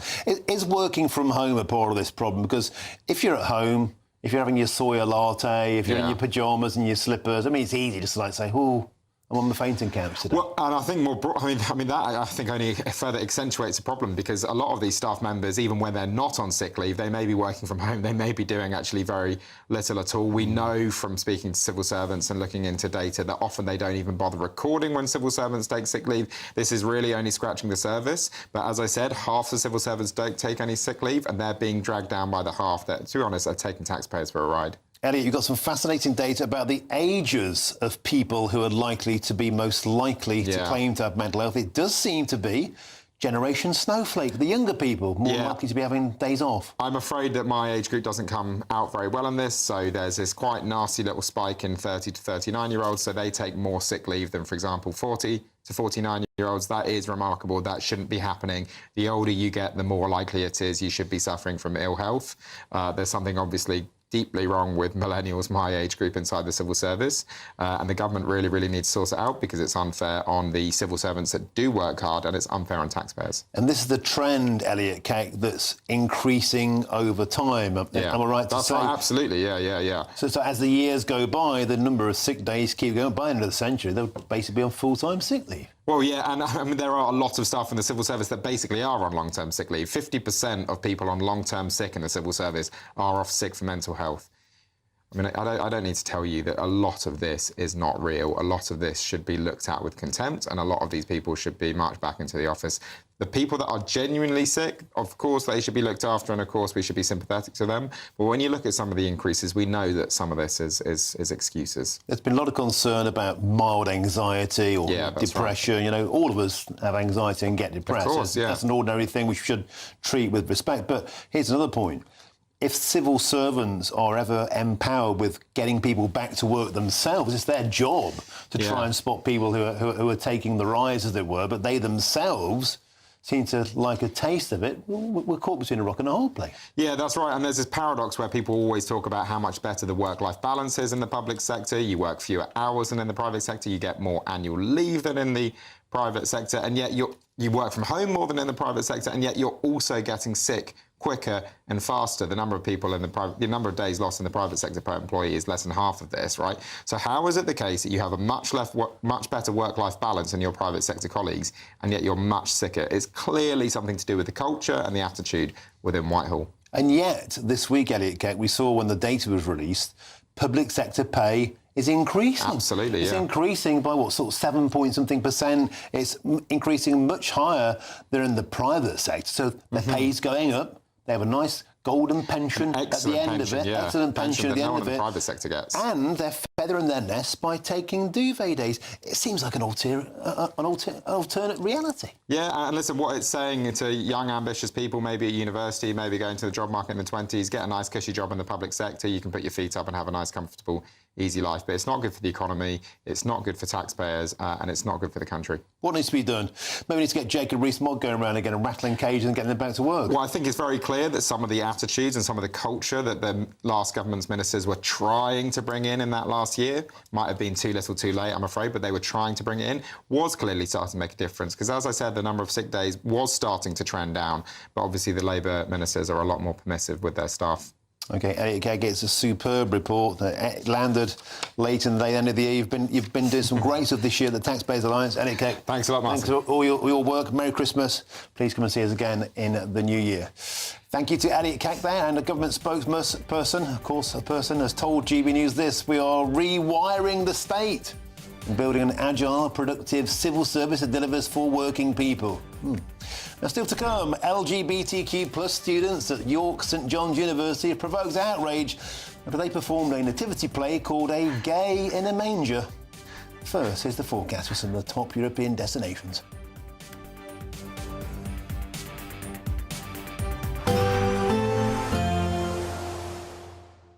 Can't wait to get in that sea. Lovely and warm. Just like the feeling of having great travel insurance. All Clear Travel Insurance sponsors GB News Travel Destinations Forecast.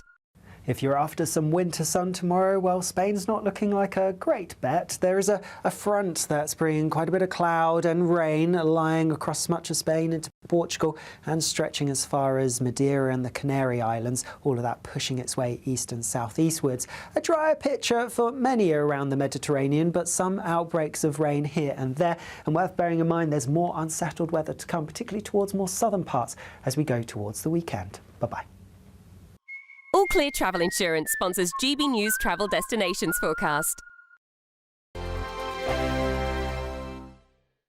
At GB News, we love to hear from you, our loyal community. So drop us a line at gbnews.com/yoursay. There you can talk to each other and also to the presenters live on air. gbnews.com/yoursay, because GB News is your channel, Britain's news channel. GB News Breakfast. Every day from 6 a.m. Well, pub bosses say they face financial ruin after Rachel Reeves' stealth tax raid in the budget as pint prices are ramped up, opening hours are cut and staff are laid off in desperate attempts to keep running. So this morning we're asking, would you pay more for your pint to save local pubs? Well, joining us now is pub owner Mark Bridgen and Communications Officer for the IEA, Reem Ibrahim. Really good to see you both this morning. Mark, let's start with you. We've spoken to you a lot about your lovely pub. Would you want people to pay more for a pint in order to save your business? Well, it's looking like the only option. Yeah, with the increased taxes on every level and now the stress around rates increase and valuation agency, I don't know anyone that is making any money, so it feels like the only thing to do is to raise your prices. The irony is that actually at the moment many of us are actually putting down our prices to try and get people through the doors. You know, in a desperate bid to stay alive, we're having to, try and offer even more value. Do you think the government is just tone deaf to the plight of our landlords of pubs and restaurants across the country? They absolutely are. I mean, over 21,000 pubs have closed since the 1980s. That's half of that in the last 2 decades alone. So I really do think that the government have taxed, regulated, restricted pubs to the oblivion. But this is where I disagree with Mark. I don't think it's up to businesses themselves to say, you know what, we're going to remove our profit margins even further. We know that the hikes in national insurance contributions and increasing the minimum wage have a huge impact on small businesses. GB News, the People's Channel. Join me, Nana Aquaron, for an informative, interactive news programme with a difference. It's fun. No, you didn't say that, Dave. I'm so surprised. I think there's an element of truth to that. Join me from 3 p.m. every weekend, only on GB News, Britain's news channel. In the GB Newsroom, we bring you the news as it happens. With our team of dedicated journalists across the UK, we're ready to keep you up to date with what's happening every half an hour, every single day. Bulletins here on GB News, the People's Channel, Britain's news channel.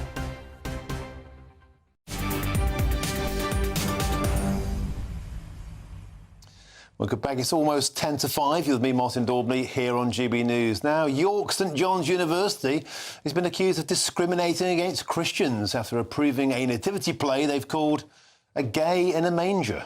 Well, the production, organised by the institution's LGBTQ+ network, it reimagines the Christmas story with Jesus' parents as a homosexual couple and the 3 wise men as drag queens.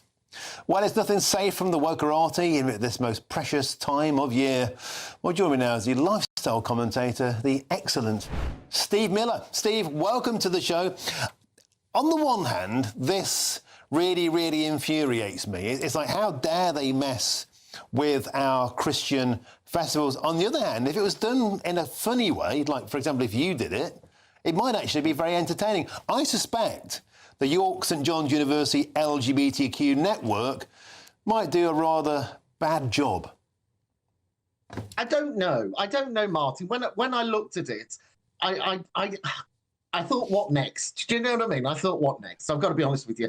And I thought straight away, maybe next year I'll write, I don't know, the 12 Gays of Christmas or something like that. I mean, I think, personally, my gut feel says that this will be an entertaining production. And when it comes to comedy, I actually say nothing's off the table. Do you know what I mean? And free speech and all that sort of thing. So that's my one point of view. But then I thought to myself, do you know, to be fair, I can understand why the Christian student community are up in arms about it. And I'll tell you why. Because if this was about any other religion and faith, it would be cancelled. It wouldn't happen. There would be an absolute uproar. And I don't know if you remember, it reminded me of I think the film was called The Lady of Heaven. And it upset the Muslim community.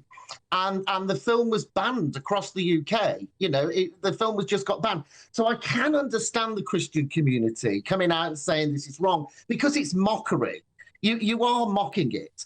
And as a gay man myself, the other thing I think to myself is, how does this actually help our own community, LGBTQ? I don't know why. It's kind of attention-seeking. And I just don't think it really heals division, if I'm honest. I think it causes resentment amongst people. So, you know, yes, on the one hand, I'm laughing and comedy, nothing's off the table. But on the other, I'm saying, hang on, bit of mockery. And where's the consistency with other faiths and religions? Because I tell you what, if this was to do with one of those other faiths and religions, it would be banned. Steve Miller, you're absolutely right, and it's historically true. It was twice ever thus, you know, the life of Brian. It's acceptable to mock Christianity, and let's face it, most Christians have a good sense of humour about that. But you are right; it's absolutely a one-way street. If you started doing this about Islam, you're right. There'd be calls for bans or worse. And in particular about this. This is the thing, that it wouldn't happen because we live, and you see, it's one rule for the woke lot and another rule for all of us, all of the other people, me included, who isn't particularly woke. And so, you know, it's that double standards that annoys me. That one rule for one rule for another. I bet it's a sellout, though. Yeah, well, that's the thing. Here we are complaining about it. It probably is. Oxygen is the best publicity. But Mary and Joe are the parents, Joe being a homosexual couple. Seems that Joseph has transitioned. Well, nothing will surprise me these days, Martin. I mean, you know, nothing with the transcript. It just does not surprise me. But the biggest thing here, I think, is the message to the woke brigade, which is they need to remember what they're doing here. So when it comes to some other kind of production that they don't like, they need to practice what they preach and accept, you know, other people's opinions and creative insights. I think you're exactly right, Steve. We have to leave it there. Thank you once again. You've been a superb guest all year. Very, very Merry Christmas to you. It's been a pleasure. Thank you very much. Now, coming up next, the government has said it's minded to cancel local elections in 63 areas, denying millions of votes for Brits. That's next on GB News.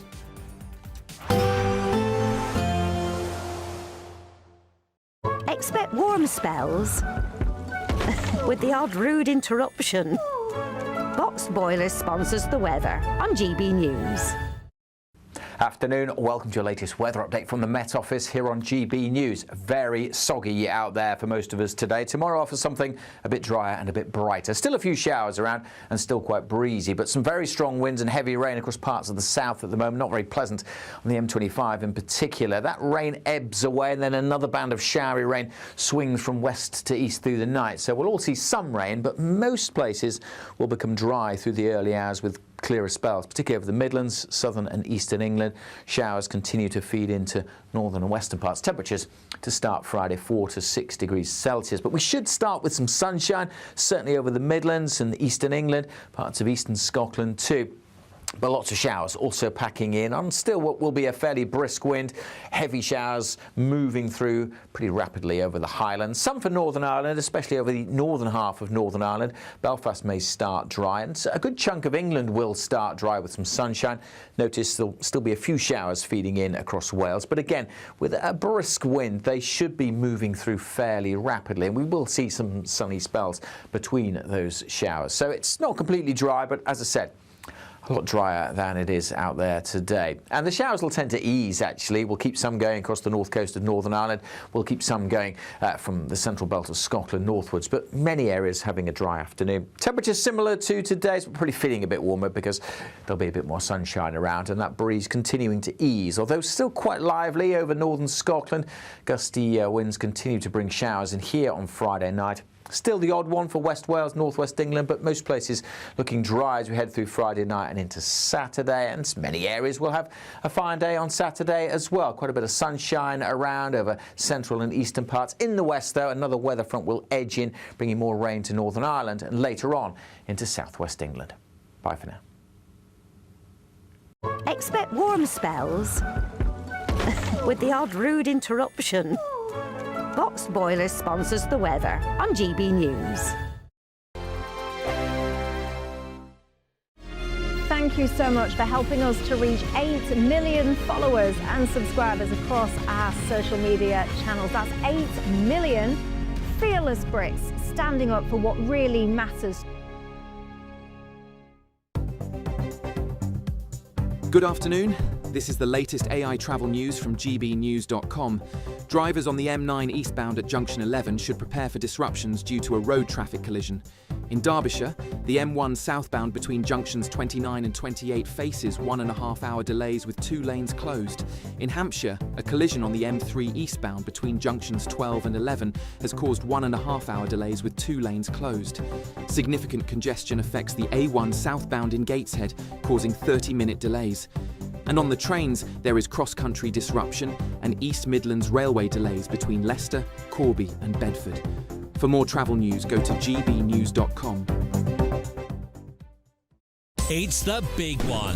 Your chance to win a whopping £85,000 in tax-free cash. The largest cash prize we've given away to date. That's like over £7,000 a month extra in your bank account each month for 12 whole months. That's a year of yes. Yes to holidays, yes to treats, yes to shopping trips, yes to home improvements. For another chance to win £85,000 cash, text cash to 63225. One entry costs £2.50 plus one standard network rate message. Or text bonus to 63225. 5 entries cost £5 plus one standard network rate message. Go to gbnews.com/win. Entries start at £2.50. Call 0903 686 3232. Calls cost £2.50 plus your network access charge. Or post your name and number to GB18 PO Box 8690 Derby DE1 9TT. UK only. Entrance must be 18 or over. Lines close at 4 p.m. on the 30th of January. Please check the closing time if listening or watching on demand. Good luck. I'm Michelle Dewberry, this is Jubes & Co with you. Hello everyone, Patrick Christie is here. GB News. Britain's news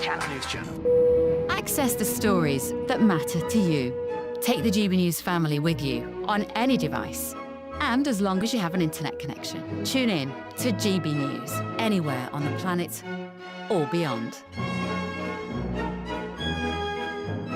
GB News, the People's Channel, Britain's news channel. Mornings don't have to be tiresome, especially if you have the right company.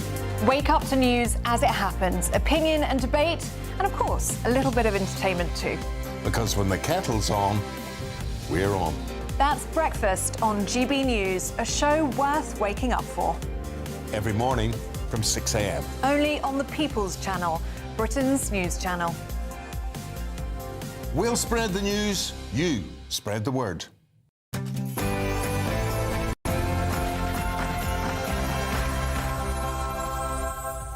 A very, very good afternoon to you, beautiful people. It's 5 p.m. Welcome to the Martin Daubney Show here on GB News. We're broadcasting for you live across the UK, all the very latest news, debate and analysis all the way through until 6 p.m. We've got a cracker of a show.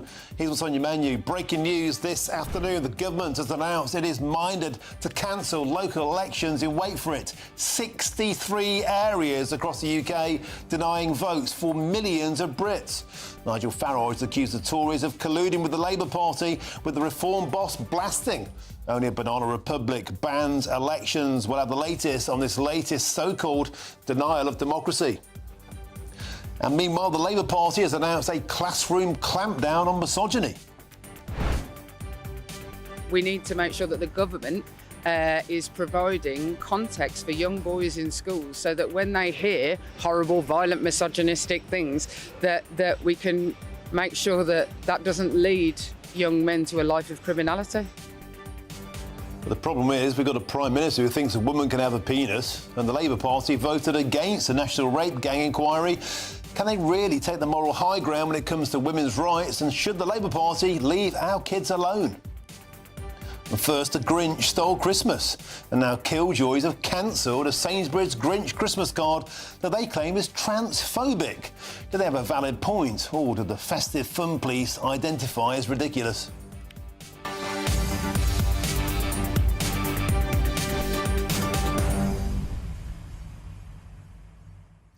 Welcome to the show. It's a pleasure to have your company. It's the final day of the parliamentary term, the day they call taking out the trash.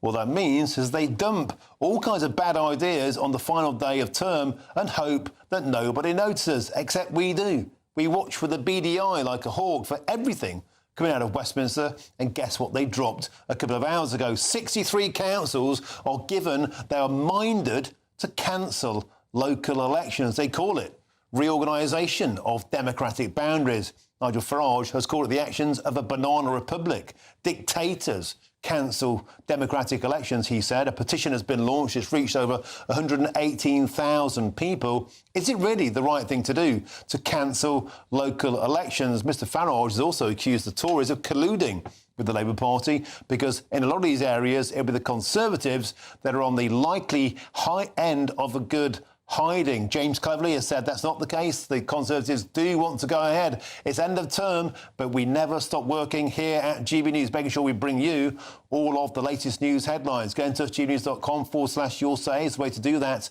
or use the QR code on the screen there if that's your cup of tea. Now it's your headlines, and here's Tatiana Sanchez.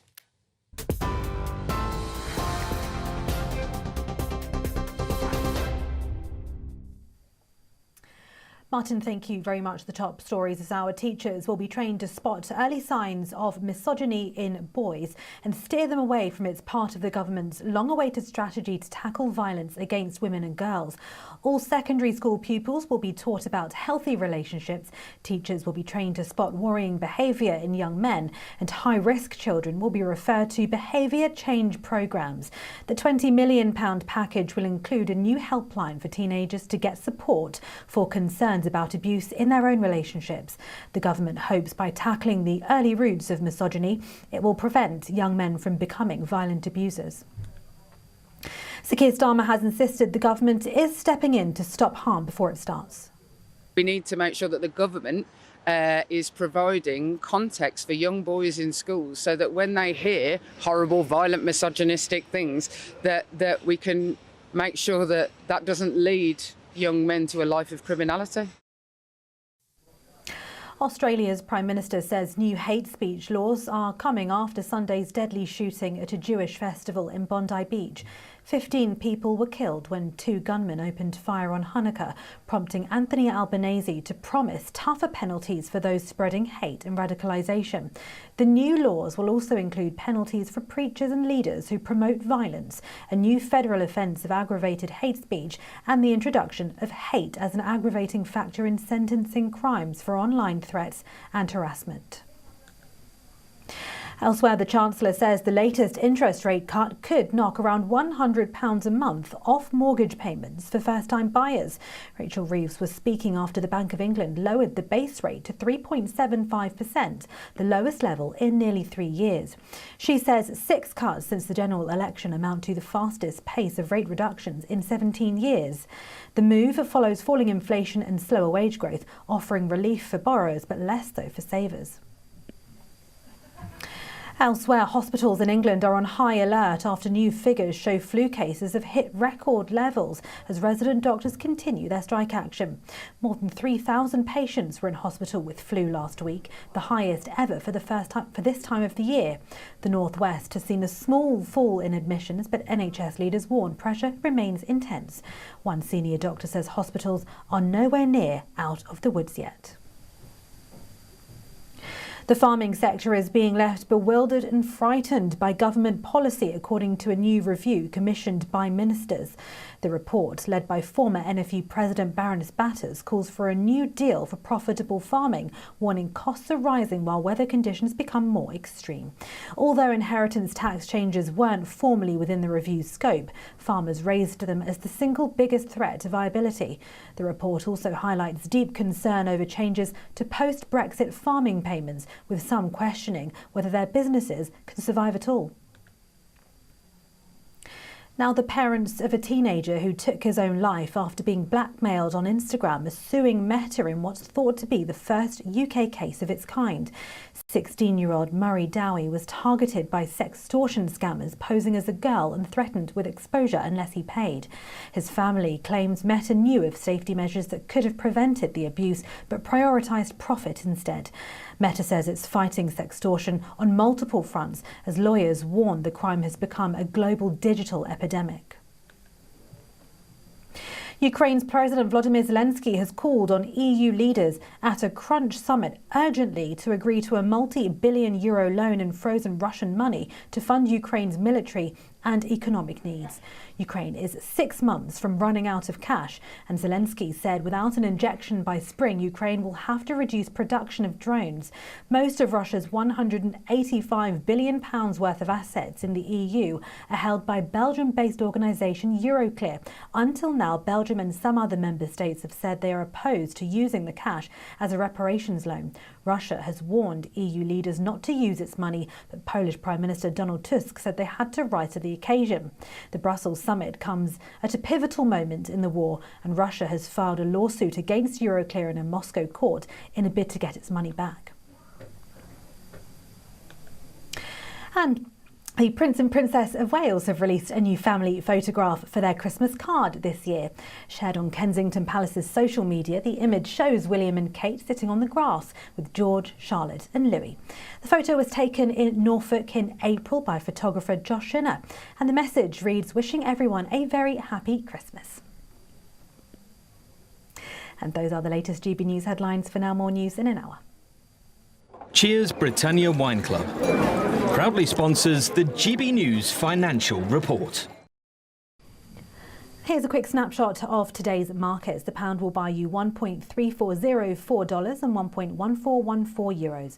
The price of gold is £3,261.69 per ounce, and the FTSE 100 is at 9,832 points. Cheers Britannia Wine Club proudly sponsors the GB News Financial Report.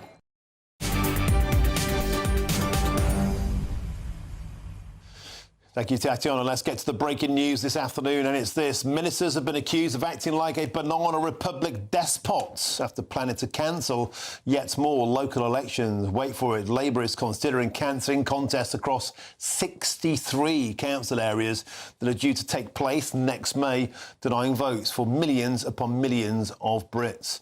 Well, joining now in the studio is our political correspondent, Catherine Forster. Catherine, welcome to Westminster. It's the final day of term. They call it taking out the trash when they drop big ideas and hope nobody notices. But we have noticed cancelling elections in 63 council areas. Nigel Farage has just gone to war on this, saying this is the actions of a despot. Yes, he said this is what banana republics do. I was in a lobby briefing with the Prime Minister's official spokesman a bit earlier. They say that they totally reject that. They say that what this is about is a huge reorganisation of local government that hasn't been done the like of for 50 years. They're getting rid of local councils, district councils and county councils, scrapping them completely, replacing them with bigger councils to manage local government. And this is obviously very complicated. So they are saying that the issue has been raised by councils who are saying that they don't have the capacity, with all the demands on them and their budget constraints, to manage these elections. So the government is saying that they're allowing them to get in touch by mid-January to ask for these local elections to be postponed for another year. Now, they already postponed some local elections this May just gone. They're postponing a whole other set of local elections due next May in some areas. And now it's looking like some will be another year back as well. Catherine Forster, there's another breaking news story just from Lobby this afternoon. That is Lobby, your ability as a journalist to cross-examine parliamentarians. Apparently they're clamping down on that as well.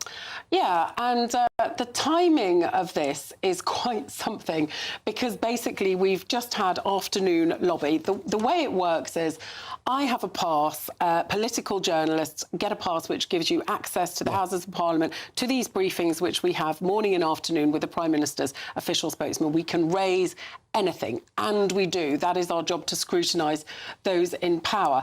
I've just come back in the last hour from the afternoon Lobby, and we discover Tim Allen, the new head of comms at Number 10, has sent an email saying that they are changing the Lobby system because it isn't fit for purpose. They say there's all sorts of content creators, influencers, etc., who now are part of the picture and would like to engage, and so they are reforming how this all works. The first thing they're doing is cancelling the afternoon lobby. That is the meeting that either myself or Chris Hope or Olivia Utley go to every afternoon and then bring you the latest lines from the government. I'm going to interject here. This is really, really important, this story. Like, it's just because we break a story on the channel, and in the afternoon, you, Chris Hope, our other reporters go and they put that to the Prime Minister's office. They ask them for responses. The vital part of the democratic scrutiny and cross-examination of Parliament and the clamping down on it. Yes, and they've literally sent this email minutes after the afternoon lobby finished. So taking out the trash day. Exactly. So we've had a joint statement from David Hughes and Lizzie Buchan, who are the outgoing and incoming lobby chairs. Those are the journalists who oversee the lobby for that year. And they've said, we are greatly concerned by this step and furious that the lobby was not consulted about this move, which restricts access, and we fear scrutiny. Downing Street has promised more ministerial press conferences, but they will obviously control the timetable for those and will no doubt seek to choose who they take questions from.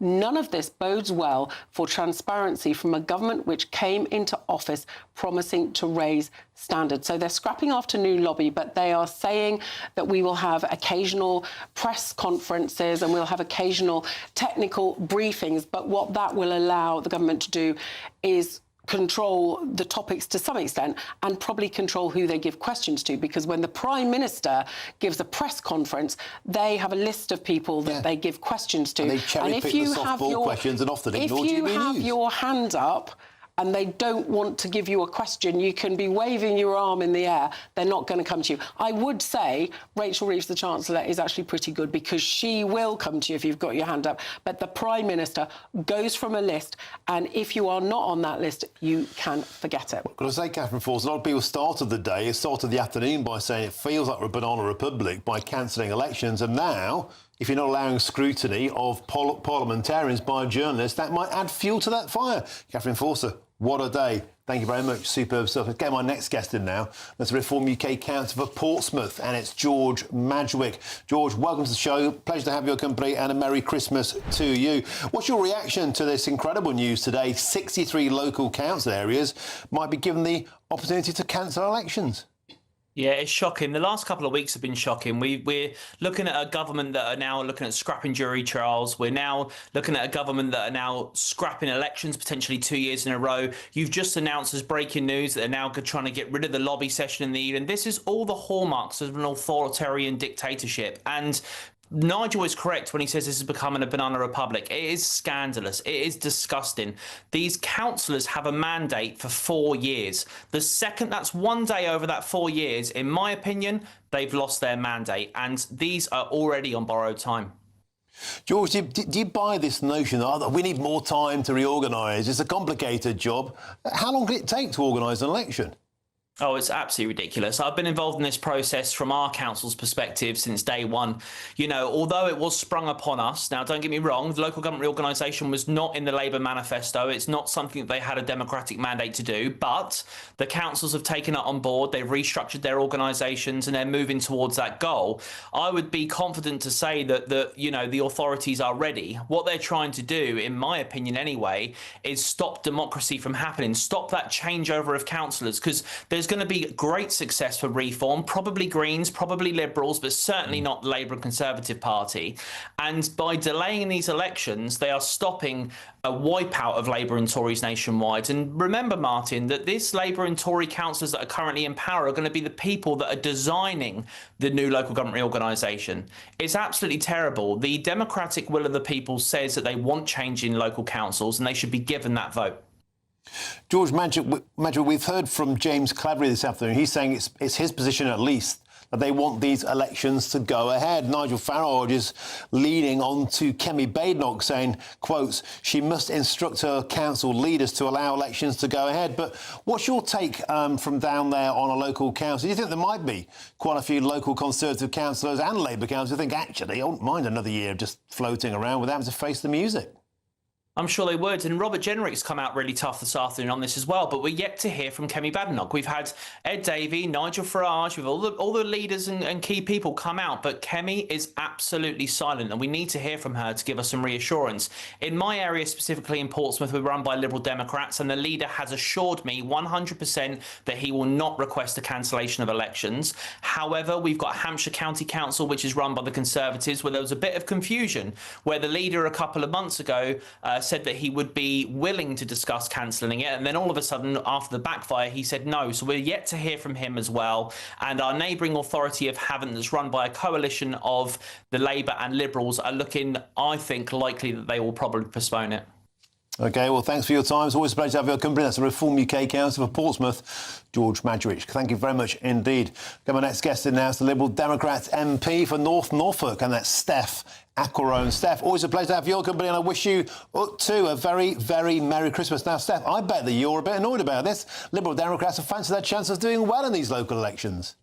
Well, I don't often make a point of agreeing enthusiastically with Reform members, but I can't but agree with your previous speaker on what this means and what a bad look it is. A very happy, undemocratic Christmas to you too.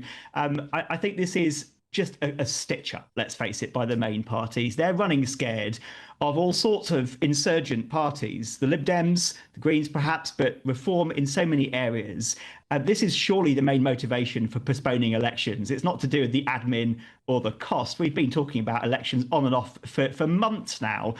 This is about running scared. And I join our leader, Ed Davey, in calling on Kemi Badenoch to instruct her Conservative council leaders not to request this postponement. It'd be very interesting to see how these councils come out in the coming weeks, because I feel a lot of them are Conservatives facing a wipeout in May. You know, the metric seems to suggest that. When you look at the areas of Norfolk, your patch, Suffolk, Essex, Hampshire, East and West Sussex, the metrics, the scores on the doors seem to be in favour of the Conservatives making significant losses. And if you look at the by-election gains since the general election, Reform have done well. Liberal Democrats have done well. This is about a broader dissatisfaction with those big two parties. So, again, you're in agreement that this is a denial of democracy. Absolutely. And though the Conservatives have, I think, more councils to lose next May and maybe protecting themselves by postponement again, it baffles me that the Minister has given councils like Norfolk County Council, Conservative-controlled council, a route to chicken out of their impeding electoral doom. That's very disappointing. And I've been quite active on this. I've made amendment proposals to the English Devolution Bill to require Parliament to have a say and a vote about whether elections are cancelled or not. Now we seem to be in a situation where it's a simple take it or leave it, have a little think over Christmas and come and tell us if you fancy some democratic franchise or not in the new year. That is just unacceptable. Now, Steph, you've just agreed with a Reform councillor. Might you agree with Nigel Farage? It is Christmas. He just said that turkeys don't vote for Christmas. Tory county councils look set to collude with Labour to keep control until 2027. Are we in a banana republic? Steph Aquaron, are we in a banana republic? You almost had me there. I was definitely up for the turkeys not voting for Christmas. I think the phrase banana republic is a little bit outdated. We're certainly in a situation, thanks to the strength of our democracy, and the fact that people are so angry about this shows us that I think we're a long way away from crisis, but we're in a really, really problematic situation. And I think it's for all of us as constituents, as citizens and as politicians to impress in the absolute most urgent terms on our council leaders the fact that we want these elections to go ahead, no more postponement, no more denial of democracy. And of course, democracy delayed is democracy denied. Steph Aquaron, I sincerely always appreciate you coming on the show. Thank you very much, and a very prosperous New Year and a Merry Christmas. Liberal Democrat MP for North Norfolk. Steph, thank you. Appreciate your time. Now, earlier on, I spoke to the Labour MP for Bolsover, Natalie Fleet, who defended the government's decision. We're postponing them because it's what's practically the right thing to do. It's a short delay. And what really amazes me is that Reform are after more power in local government anyway. They're spending £5 million in Derbyshire to try and find savings. They have just announced yesterday that they're going to close 2 local care homes in my constituency. We announced yesterday that they're going to get millions of extra pounds funding. We'd like them to spend that in the areas that we need it. They're doing just so appallingly across Derbyshire that I'm surprised they want any extra power. And that was Natalie Fleet, their Labour Party MP. What a debate we've had on this topic. You know, the cancellation of elections really has got you going. But it's time now for the Great British Giveaway and your chance to win our biggest cash prize of the year, an astonishing 85 grand in tax-free moolah. Think about that. That's almost 7 large every single month. Drops into your account, courtesy of your buddies at GB News. 2026 could be on us. Here's how you could win it. It's the big one. Your chance to win a whopping £85,000 in tax-free cash. The largest cash prize we've given away to date. That's like over £7,000 a month extra in your bank account each month for 12 whole months. That's a year of yes. Yes to holidays. Yes to treats. Yes to shopping trips. Yes to home improvements. What would you say yes to? For another chance to win £85,000 cash, text cash to 63225. One entry costs £2.50 plus one standard network rate message. Or text bonus to 63225. 5 entries cost £5 plus one standard network rate message. Go to gbnews.com/win. Entries start at £2.50. Call 0903 686 3232. Calls cost £2.50 plus your network access charge. Or post your name and number to GB18 PO Box 8690 Derby DE1 9TT. UK only. Entrants must be 18 or over. Lines close at 4 p.m. on the 30th of January. The winner may be contacted live on GB News, week commencing the 9th of February 2026. Please check the closing time if listening or watching on demand. Good luck.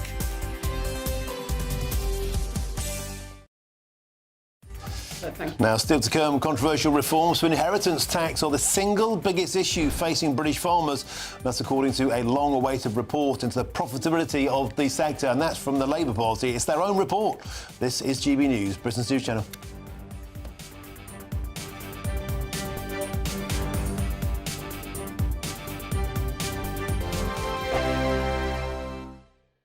Britain was once the envy of the world. But look around. A nation that no longer knows what it is or where it's going. A country that's broken. How do we fix Britain? How do we bring it back? Friday night with Matt Goodwin at 8 p.m. only on GB News. Decisions made in Washington aren't just shaping America, they're shaping Britain too. From migration to global security, from crime to health. Whatever happens in the White House today will be felt in your town or city tomorrow. That's why The Late Show is live from Washington, D.C. Cutting through the politics to show you what it all means for Britain. The Late Show live every night at midnight. Only on GB News, Britain's news channel. No matter the state it's in, this is our nation. Join me, Jacob Rees-Mogg, for a genuine, honest discussion on where we have been, where we are going, and where we are with the people who set the direction. Tune in to State of the Nation every Monday to Thursday, 8 to 9 o'clock. Only on GB News. Exciting news. Every Friday, my Patrick Christie's Tonight Show is going to have a twist to it. We're welcoming some special guests. You. That's right, on Fridays I'm going to be doing my show in front of a live studio audience because this show is about you and what you have to say. It's going to be the same big debates, same big topics, same big opinions, but every Friday night at 9 p.m. you are invited to come on down to Patrick Christie's Tonight to be a part of the action. Only on GB News, the People's Channel, Britain's news channel. At GB News, we love to hear from you, our loyal community. So drop us a line at gbnews.com/your say. There you can talk to each other and also to the presenters live on air. gbnews.com/your say, because GB News is your channel, Britain's news channel. Hi, I'm Michelle Dewberry, and my show is your opportunity to cut through all the noise and dive in headfirst to some robust debates. Ideas clash. Situation, isn't it? No, because the failure is you're deliberately avoiding my point. Nothing's held back, And if you think this is the end of it, wait for more. and we do not shy away from the difficult stuff. Sometimes I want to shake people and say, if only you understood. So join me on Jubes and Kerr weeknights at 6 p.m. only on GB News, Britain's news channel. Mornings don't have to be tiresome, especially if you have the right company. Wake up to news as it happens, opinion and debate, and of course, a little bit of entertainment too. Because when the kettle's on, we're on. That's Breakfast on GB News, a show worth waking up for.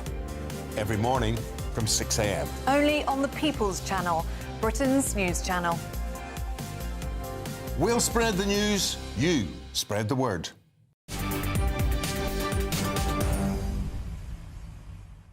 Welcome back. Your time is 5:26. You're with me, Martin Daubney, here on GB News. Now, don't forget to tune in for the Nigel Farage Christmas special tonight at 7 p.m. Live pictures there from Chelmsford. Look at that. It looks absolutely beautiful. Farage Christmas special, 7 p.m. live from Chelmsford. Nigel will be joined by GB News regulars Adam Brooks and Joe Phillips. That's an away game, that is, for Joe Phillips there. There's Nigel Farage in his Christmas hat. The man behind the darts and the snooker is also present. That's his sports promoter, Barry Hearn. He'll be there for Talking Pints. Preparations are well underway in Chelmsford. To repeat, the Farage Christmas special, exclusively live, 7 p.m, only here on GB News.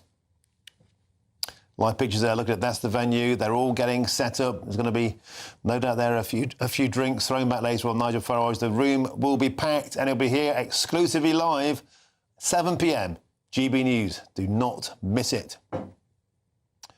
And moving on, back here in Westminster today, the farming sector has been left bewildered and frightened by government policy. That's according to a new review commissioned by ministers published just today. Now, the report, led by the former NFU president Baroness Minette Batters, it calls for a new deal for profitable farming, warning that costs are rising while weather conditions are becoming more extreme. And meanwhile, earlier on today, hundreds of farmers, as you can see on your screens, they've gone militant. They descended on Brussels to protest against European agricultural policy as EU leaders meet. They don't mess about over there. Look at it. They're setting fire to tyres. They're getting stuck in Brussels. They're letting the bigwigs in there, the bureaucrats, the tin pots, they're letting them know how they feel. They're setting fire to stuff. Is it time over here in Britain to do a similar kind of protest, or do we keep things a bit more Queensberry rules? Let's now speak with the farmer, Charles Godby. Charles, welcome to the show. Always a pleasure to have you and your magnificent herd of cows on GB News. Here's the thing, this report was published today, the final day of term. They hoped we wouldn't notice. We did notice, and so did you, no doubt. It's the Labour Party's own tax. It's the Labour Party's own report, concluding it's going to be bad news for farmers.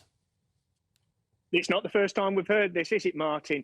We've had it from Centax, from their reports, looking at their own policy that they helped design. When they realised they'd made a mistake, they were hitting the wrong people, this was going to impact family farms. We've heard it from the select committees, and now we've heard it from their own report as well. Everything is telling Starmer and Reeves that this policy is going to hurt family farms, it's going to hurt food production, and it's going to hurt this industry and our food security. Why they won't listen to us, why they won't listen to their own MPs, why they won't listen to their own policymakers, I have no idea. Well, let's speculate about that. I mean, would it be an admission that they got things wrong? I mean, after all, they did a U-turn on the winter fuel allowance. They got that wrong. They took the public temperature test and they did a U-turn. Are you still hopeful of a miracle at Christmas or a miracle in the new year? The Labour Party might reverse this inheritance tax hike.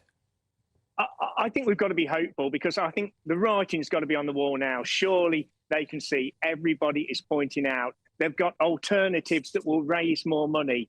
But at the minute, they're just being, well, I think Starmer and Reeves, the top table there, the cabinet are being nothing more than, dictators. They don't care. They've got their plans and they don't want to show any weakness like they had to do with the welfare reforms. So we have got to keep trying to point this out. We don't want to get militant, but I'm afraid it's looking like it could end up that way if they don't see sense. I mean, even in the select committee this week, Starmer is well aware of farmers taking their own lives, farmers saying they're going to take their own lives. And this isn't about entitlement. This isn't about trying to keep hold of wealth. This is about family businesses that have built up, that, children like myself have spent their whole life working for and building into. And it's about giving those businesses the opportunity to stay viable in the future. Because with this family farm tax, many farmers are not going to be viable.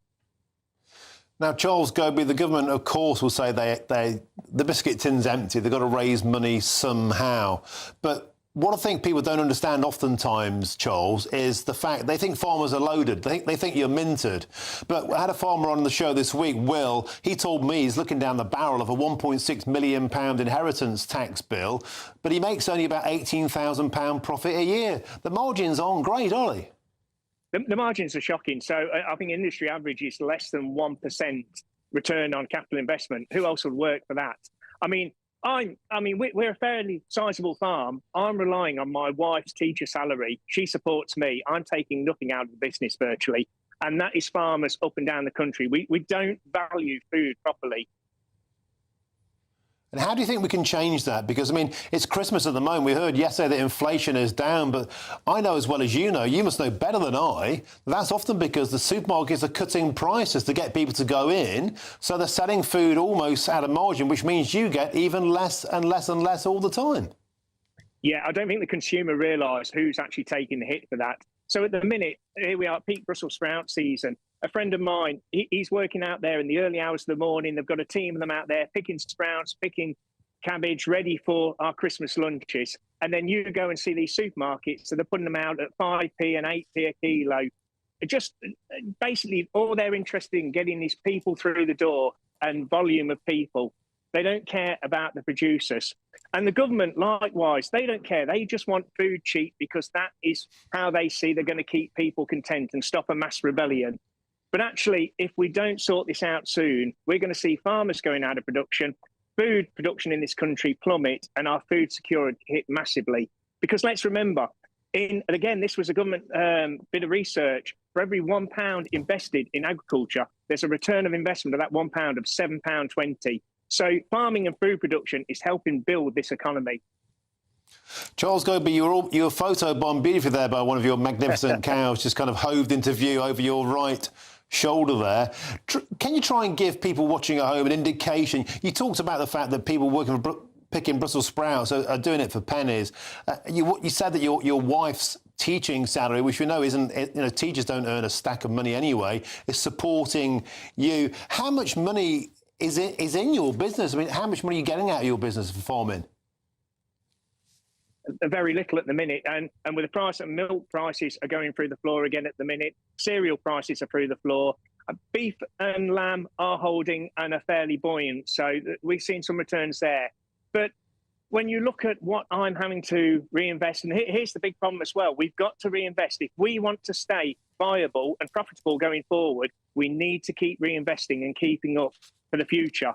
And actually, with all this uncertainty, with the inheritance tax and with other profitability problems in the industry, a lot of farmers are putting off reinvesting, which is a dangerous game.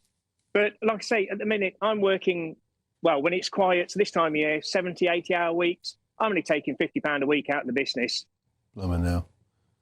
£50 a week for all that. I mean, God, what a legend you are, working so hard for that. I just don't think people understand this, mate. When you see reports in the papers of a single parent family of three on benefits, you've got to be earning the equivalent to £71,000 a year just to, be like for like. It's not right.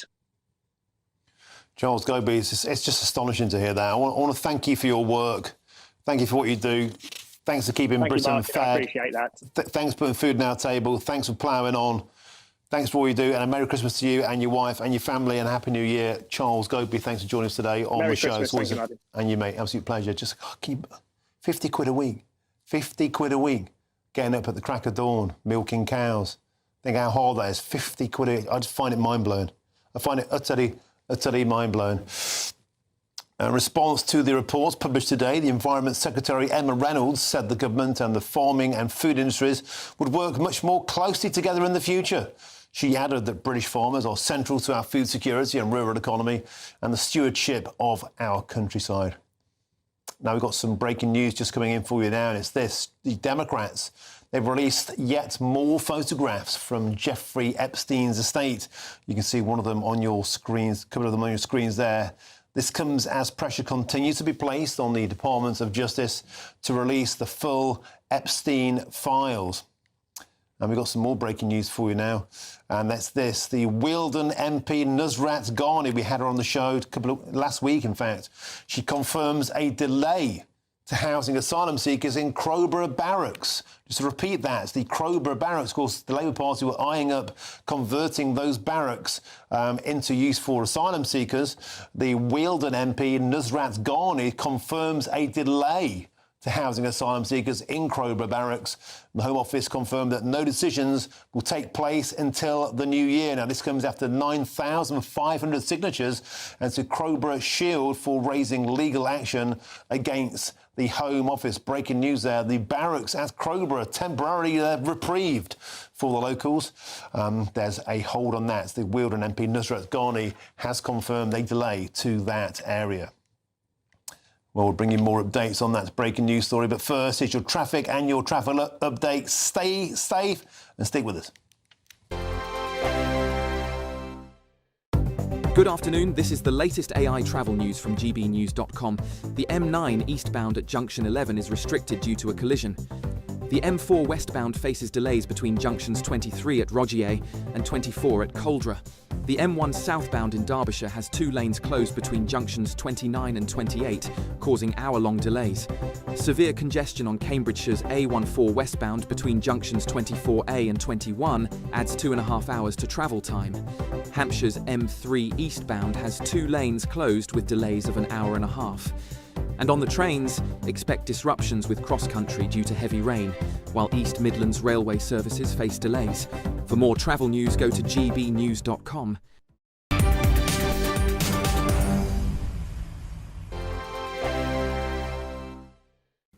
Afternoon, welcome to your latest weather update from the Met Office here on GB News. Very soggy out there for most of us today. Tomorrow offers something a bit drier and a bit brighter. Still a few showers around and still quite breezy, but some very strong winds and heavy rain across parts of the south at the moment. Not very pleasant on the M25 in particular. That rain ebbs away and then another band of showery rain swings from west to east through the night. So we'll all see some rain, but most places will become dry through the early hours with clearer spells, particularly over the Midlands, southern and eastern England. Showers continue to feed into northern and western parts. Temperatures to start Friday 4 to 6 degrees Celsius. But we should start with some sunshine, certainly over the Midlands and eastern England, parts of eastern Scotland too. But lots of showers also packing in on still what will be a fairly brisk wind. Heavy showers moving through pretty rapidly over the Highlands. Some for Northern Ireland, especially over the northern half of Northern Ireland. Belfast may start dry, and a good chunk of England will start dry with some sunshine.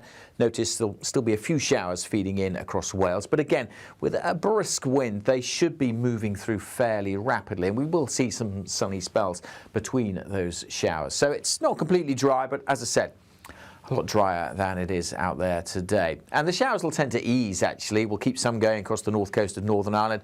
We'll keep some going from the central belt of Scotland northwards, but many areas having a dry afternoon. Temperatures similar to today's, but probably feeling a bit warmer because there'll be a bit more sunshine around and that breeze continuing to ease, although still quite lively over northern Scotland.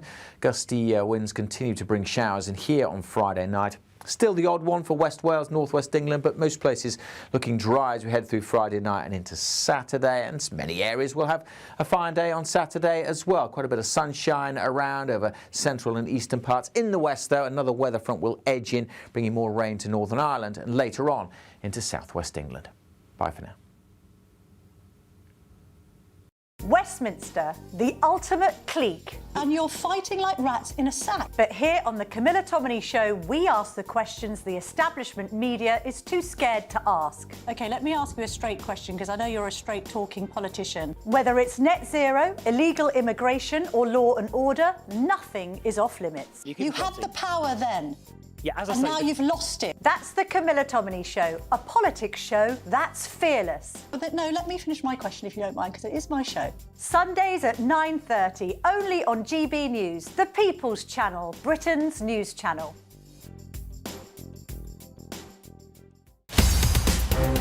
In the GB Newsroom, we bring you the news as it happens. With our team of dedicated journalists across the UK. We're ready to keep you up to date with what's happening every half an hour, every single day.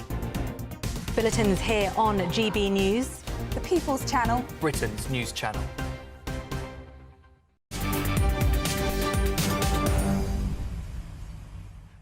It's 20 to 6. Welcome back. I'm Martin Daubney on GB News. Now, a magnificent Union Jack that flew during the Battle of Trafalgar. Well, it's been hit with an export ban and a bid to stop it leaving the country. The hand-stitched flag, look at it, it's joyous. It's now valued at over £400,000. It once flew on the ship at the forefront of Vice Admiral Horatio Nelson's fleet during the 1805 clash with the French and the Spanish forces, where we showed those boys what for. Well, officials have imposed a temporary restriction while efforts are made to find a British buyer. Let's now speak with the historian, Giles Udy. Giles, welcome to the show. I find it incomprehensible that a flag of this importance, this beauty, is even allowed to be considered to be taken out of Great Britain. I couldn't agree more. Artifacts like these are an incredibly important part of our national history. History is much contested at the moment. We're told that it should really be our nation's history one of shame. Alternatively, the other side, it's one of glory. The truth is probably somewhere in between. But there are great moments in British history, and there are heroes who we should celebrate. And Collingwood and Nelson at Trafalgar and the Battle of Trafalgar are some of those events. We're a maritime nation. It's all part of our history. Every single or many of the most important events in history have all been fought in the seas. At one time, we had 40% of the world's merchant traffic, and it's right to keep those artifacts in this country. These are great pieces of history. They represent courage, daring, by ordinary people to take risks to protect their nation and their brothers and sisters at home. Both men, Collingwood and Nelson, were ordinary men. Collingwood was the son of a Newcastle merchant. Nelson was the son of a Norfolk rector. And they're great British heroes, both of them. And I'm glad that this export ban has been put in place. That flag, I've seen it on display at Greenwich. When you get up close and personal, it's pockmarked with bullet holes, it's burned. You can literally see, look at it on the screen there, you can literally see the shrapnel, the flotsam, the destruction. It's a breathing, living, magnificent piece of history. I put it to you, Giles, there should be some sort of governmental control in. Things of this importance should never, ever be allowed to leave our shores. Without being too controversial, we first of all need a government that honours and wishes to protect every part of our history. Maybe I should say no more than that. No, let's explore that. I think you're onto something, because we seem to be in a state at the moment where, on the one hand, politicians like to surround themselves with Union flags, but then when they're raised in ways that they don't like, it becomes contentious. Surely we need to look beyond that. We need to look beyond the government of our time. We need to look to ourselves as a nation, our part in history. This is bigger than politics. It certainly is. History forges a nation's identity, and it provides a clear narrative through which people can understand who they are, where they come from, what they are part of, the nation that they're part of, and the collective memories of foundational events such as wars and battles and constitutional settlements as well. They establish reference points that shape our national identity. And as I said before, right now, there's a battle over that identity.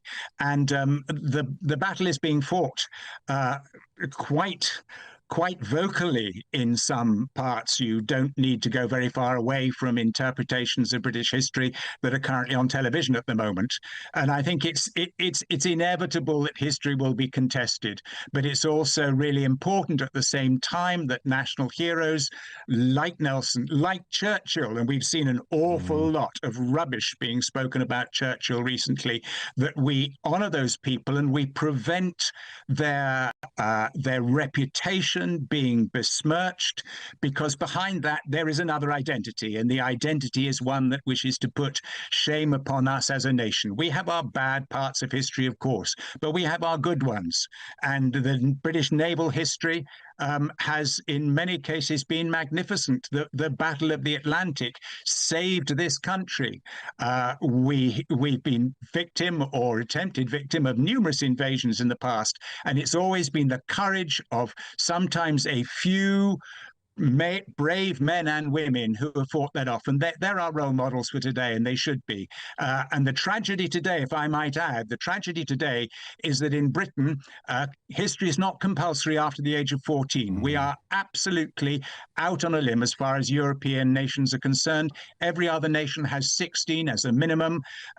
France and Poland 17. Norway and Belgium, two small nations that believe their national identity is very important to be taught, insist on teaching right up to the age of 18. And there's recently a campaign started by the Foundation for the History of Totalitarianism, which is trying to push for history now to be put back in at a compulsory GCSE level. Okay, Charles Udy, we have David there. Whatever you're drinking, I'd like a pint of. Magnificent. Thank you very much for coming on the show today. A pleasure to have your company. Thank you for having me. Pleasure now. Still to come. First, the Grinch stole Christmas. Now Killjoys have cancelled a Sainsbury's Grinch card after they claim it's transphobic. Are they identifying as ridiculous? The first is the forecast for some of the top European destinations.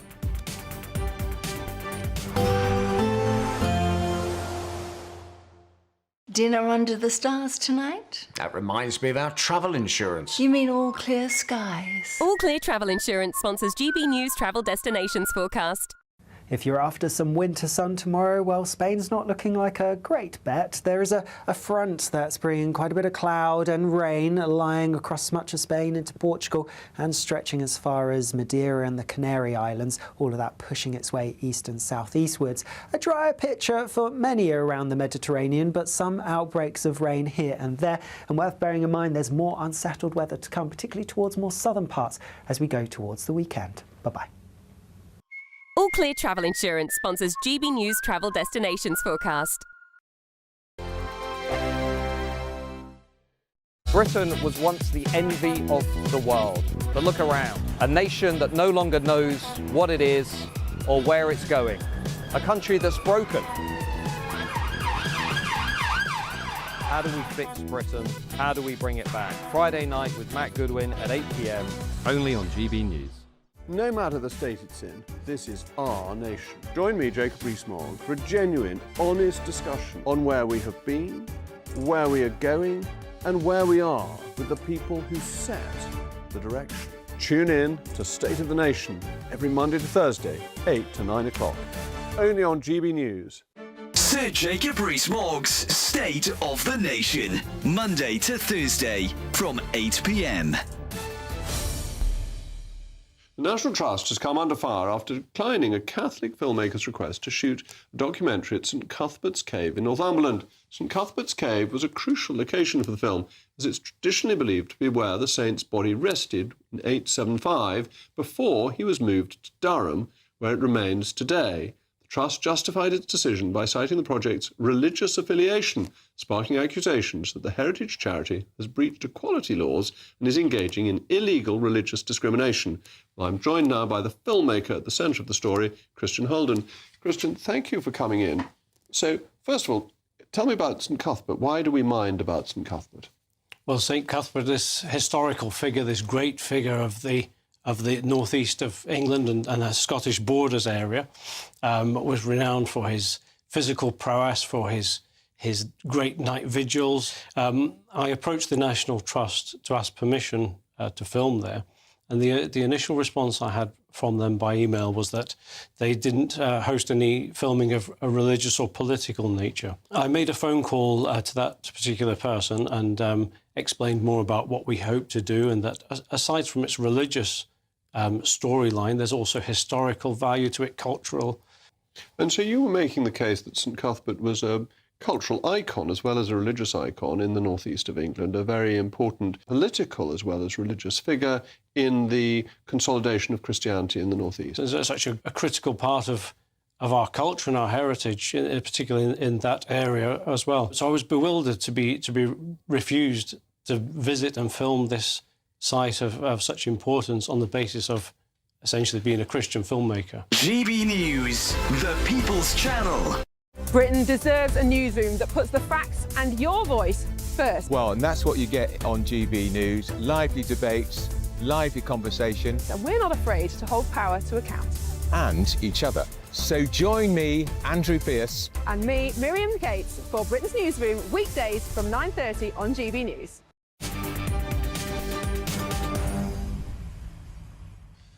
It's 10 to 6. Got more breaking news for you now. As the Wealdon MP, Nusrat Ghani, confirms a delay to housing asylum seekers in the Crowborough Barracks. Now, this comes after 9,500 signatures and to Crowborough Shield for raising legal action against the Home Office. Well, I'm joined now by Michael Lunn, who is a councillor for a neighbouring town to Crowborough. Councillor Lunn, the locals there must be delighted Christmas has come early, a reprieve. Yes, it's a good win before Christmas. There was a lot of residents that were deeply concerned. The town of Crowborough was deeply concerned and the wider community around the surrounding villages. But the devil is in the detail, because they say they're not going to move them in before Christmas. Well, Christmas is only next week. We could be looking at literally maybe a week or 2 weeks at the most, and they could be moving in. So, yes, it's a potential Christmas present, but we're looking at New Year's Eve and onwards, and the implications for the community. So I don't think the community will be complacent. I think the campaigns and the protests will continue on Sunday, this coming Sunday, and I will be joining those residents, and there's continued to be concerns. And it's worth pointing out, briefly if we could, that this barracks is literally at the end of people's gardens. Absolutely. There's a brand new housing estate literally right by the side of the camp. There's also a bus stop where children that are going to school, that are travelling into Crowborough and into Uckfield, the surrounding town, and there's a lot of concerns. You know, there's so many unknowns. No one's really been consulted on it. There's currently CCTV that's not working in Crowborough. I understand the town council has now made a commitment to get the CCTV working.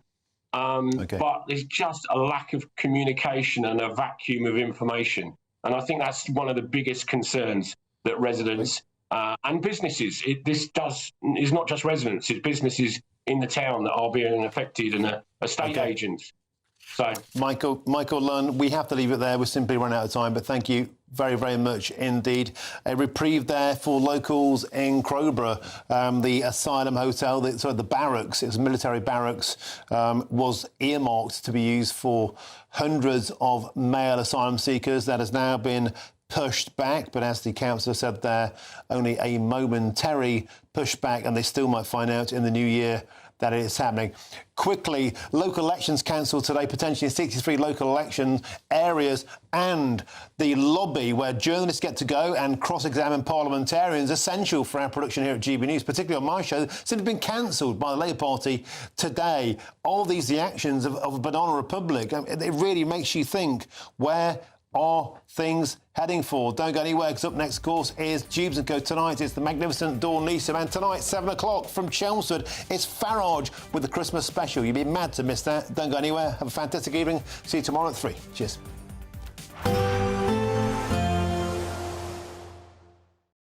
Today, clouds overhead, total zen within. Boxed Solar sponsors the weather on GB News. Afternoon, welcome to your latest weather update from the Met Office here on GB News. Very soggy out there for most of us today. Tomorrow offers something a bit drier and a bit brighter. Still a few showers around and still quite breezy, but some very strong winds and heavy rain across parts of the south at the moment. Not very pleasant on the M25 in particular. That rain ebbs away, and then another band of showery rain swings from west to east through the night. So we'll all see some rain, but most places will become dry through the early hours with clearer spells, particularly over the Midlands, southern and eastern England. Showers continue to feed into northern and western parts. Temperatures to start Friday 4 to 6 degrees Celsius. But we should start with some sunshine, certainly over the Midlands and eastern England, parts of eastern Scotland too. But lots of showers also packing in on still what will be a fairly brisk wind. Heavy showers moving through pretty rapidly over the Highlands. Some for Northern Ireland, especially over the northern half of Northern Ireland. Belfast may start dry, and a good chunk of England will start dry with some sunshine. Notice there'll still be a few showers feeding in across Wales, but again, with a brisk wind, they should be moving through fairly rapidly, and we will see some sunny spells between those showers. So it's not completely dry, but as I said, a lot drier than it is out there today. And the showers will tend to ease, actually. We'll keep some going across the north coast of Northern Ireland. We'll keep some going from the central belt of Scotland northwards, but many areas having a dry afternoon. Temperatures similar to today's, but probably feeling a bit warmer because there'll be a bit more sunshine around, and that breeze continuing to ease, although still quite lively over northern Scotland. Gusty winds continue to bring showers in here on Friday night. Still the odd one for West Wales, northwest England, but most places looking dry as we head through Friday night and into Saturday. And many areas will have a fine day on Saturday as well. Quite a bit of sunshine around over central and eastern parts. In the west, though, another weather front will edge in, bringing more rain to Northern Ireland and later on into southwest England. Bye for now. Today, clouds overhead. Total zen within. Box Solar sponsors the weather on GB News. Thank you, Britain, for making us the fastest growing news website in the UK. We're truly humbled, and we couldn't have done it without you.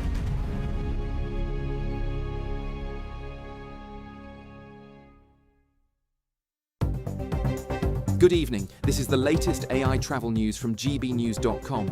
Drivers on the M4 westbound between junctions 23 and 24 may face congestion.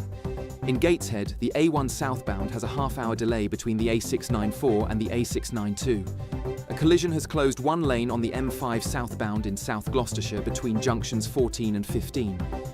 Cambridgeshire's A14 westbound suffers delays between junction 24B and 21, with a 2-hour hold-up. An accident on the M23 northbound in West Sussex caused one lane closure between junction 10A and junction 10, with normal traffic expected after 7:30. For more travel news, go to gbnews.com. It's the greatest cash prize of the Great British Giveaway so far. A simply stunning £85,000 in tax-free cash to spend on anything you like, making 2026 your greatest year to date. That could get you that brand new car, extend and improve your home, take you away on that bucket list holiday, or just give you some peace of mind over the coming months. For another chance to win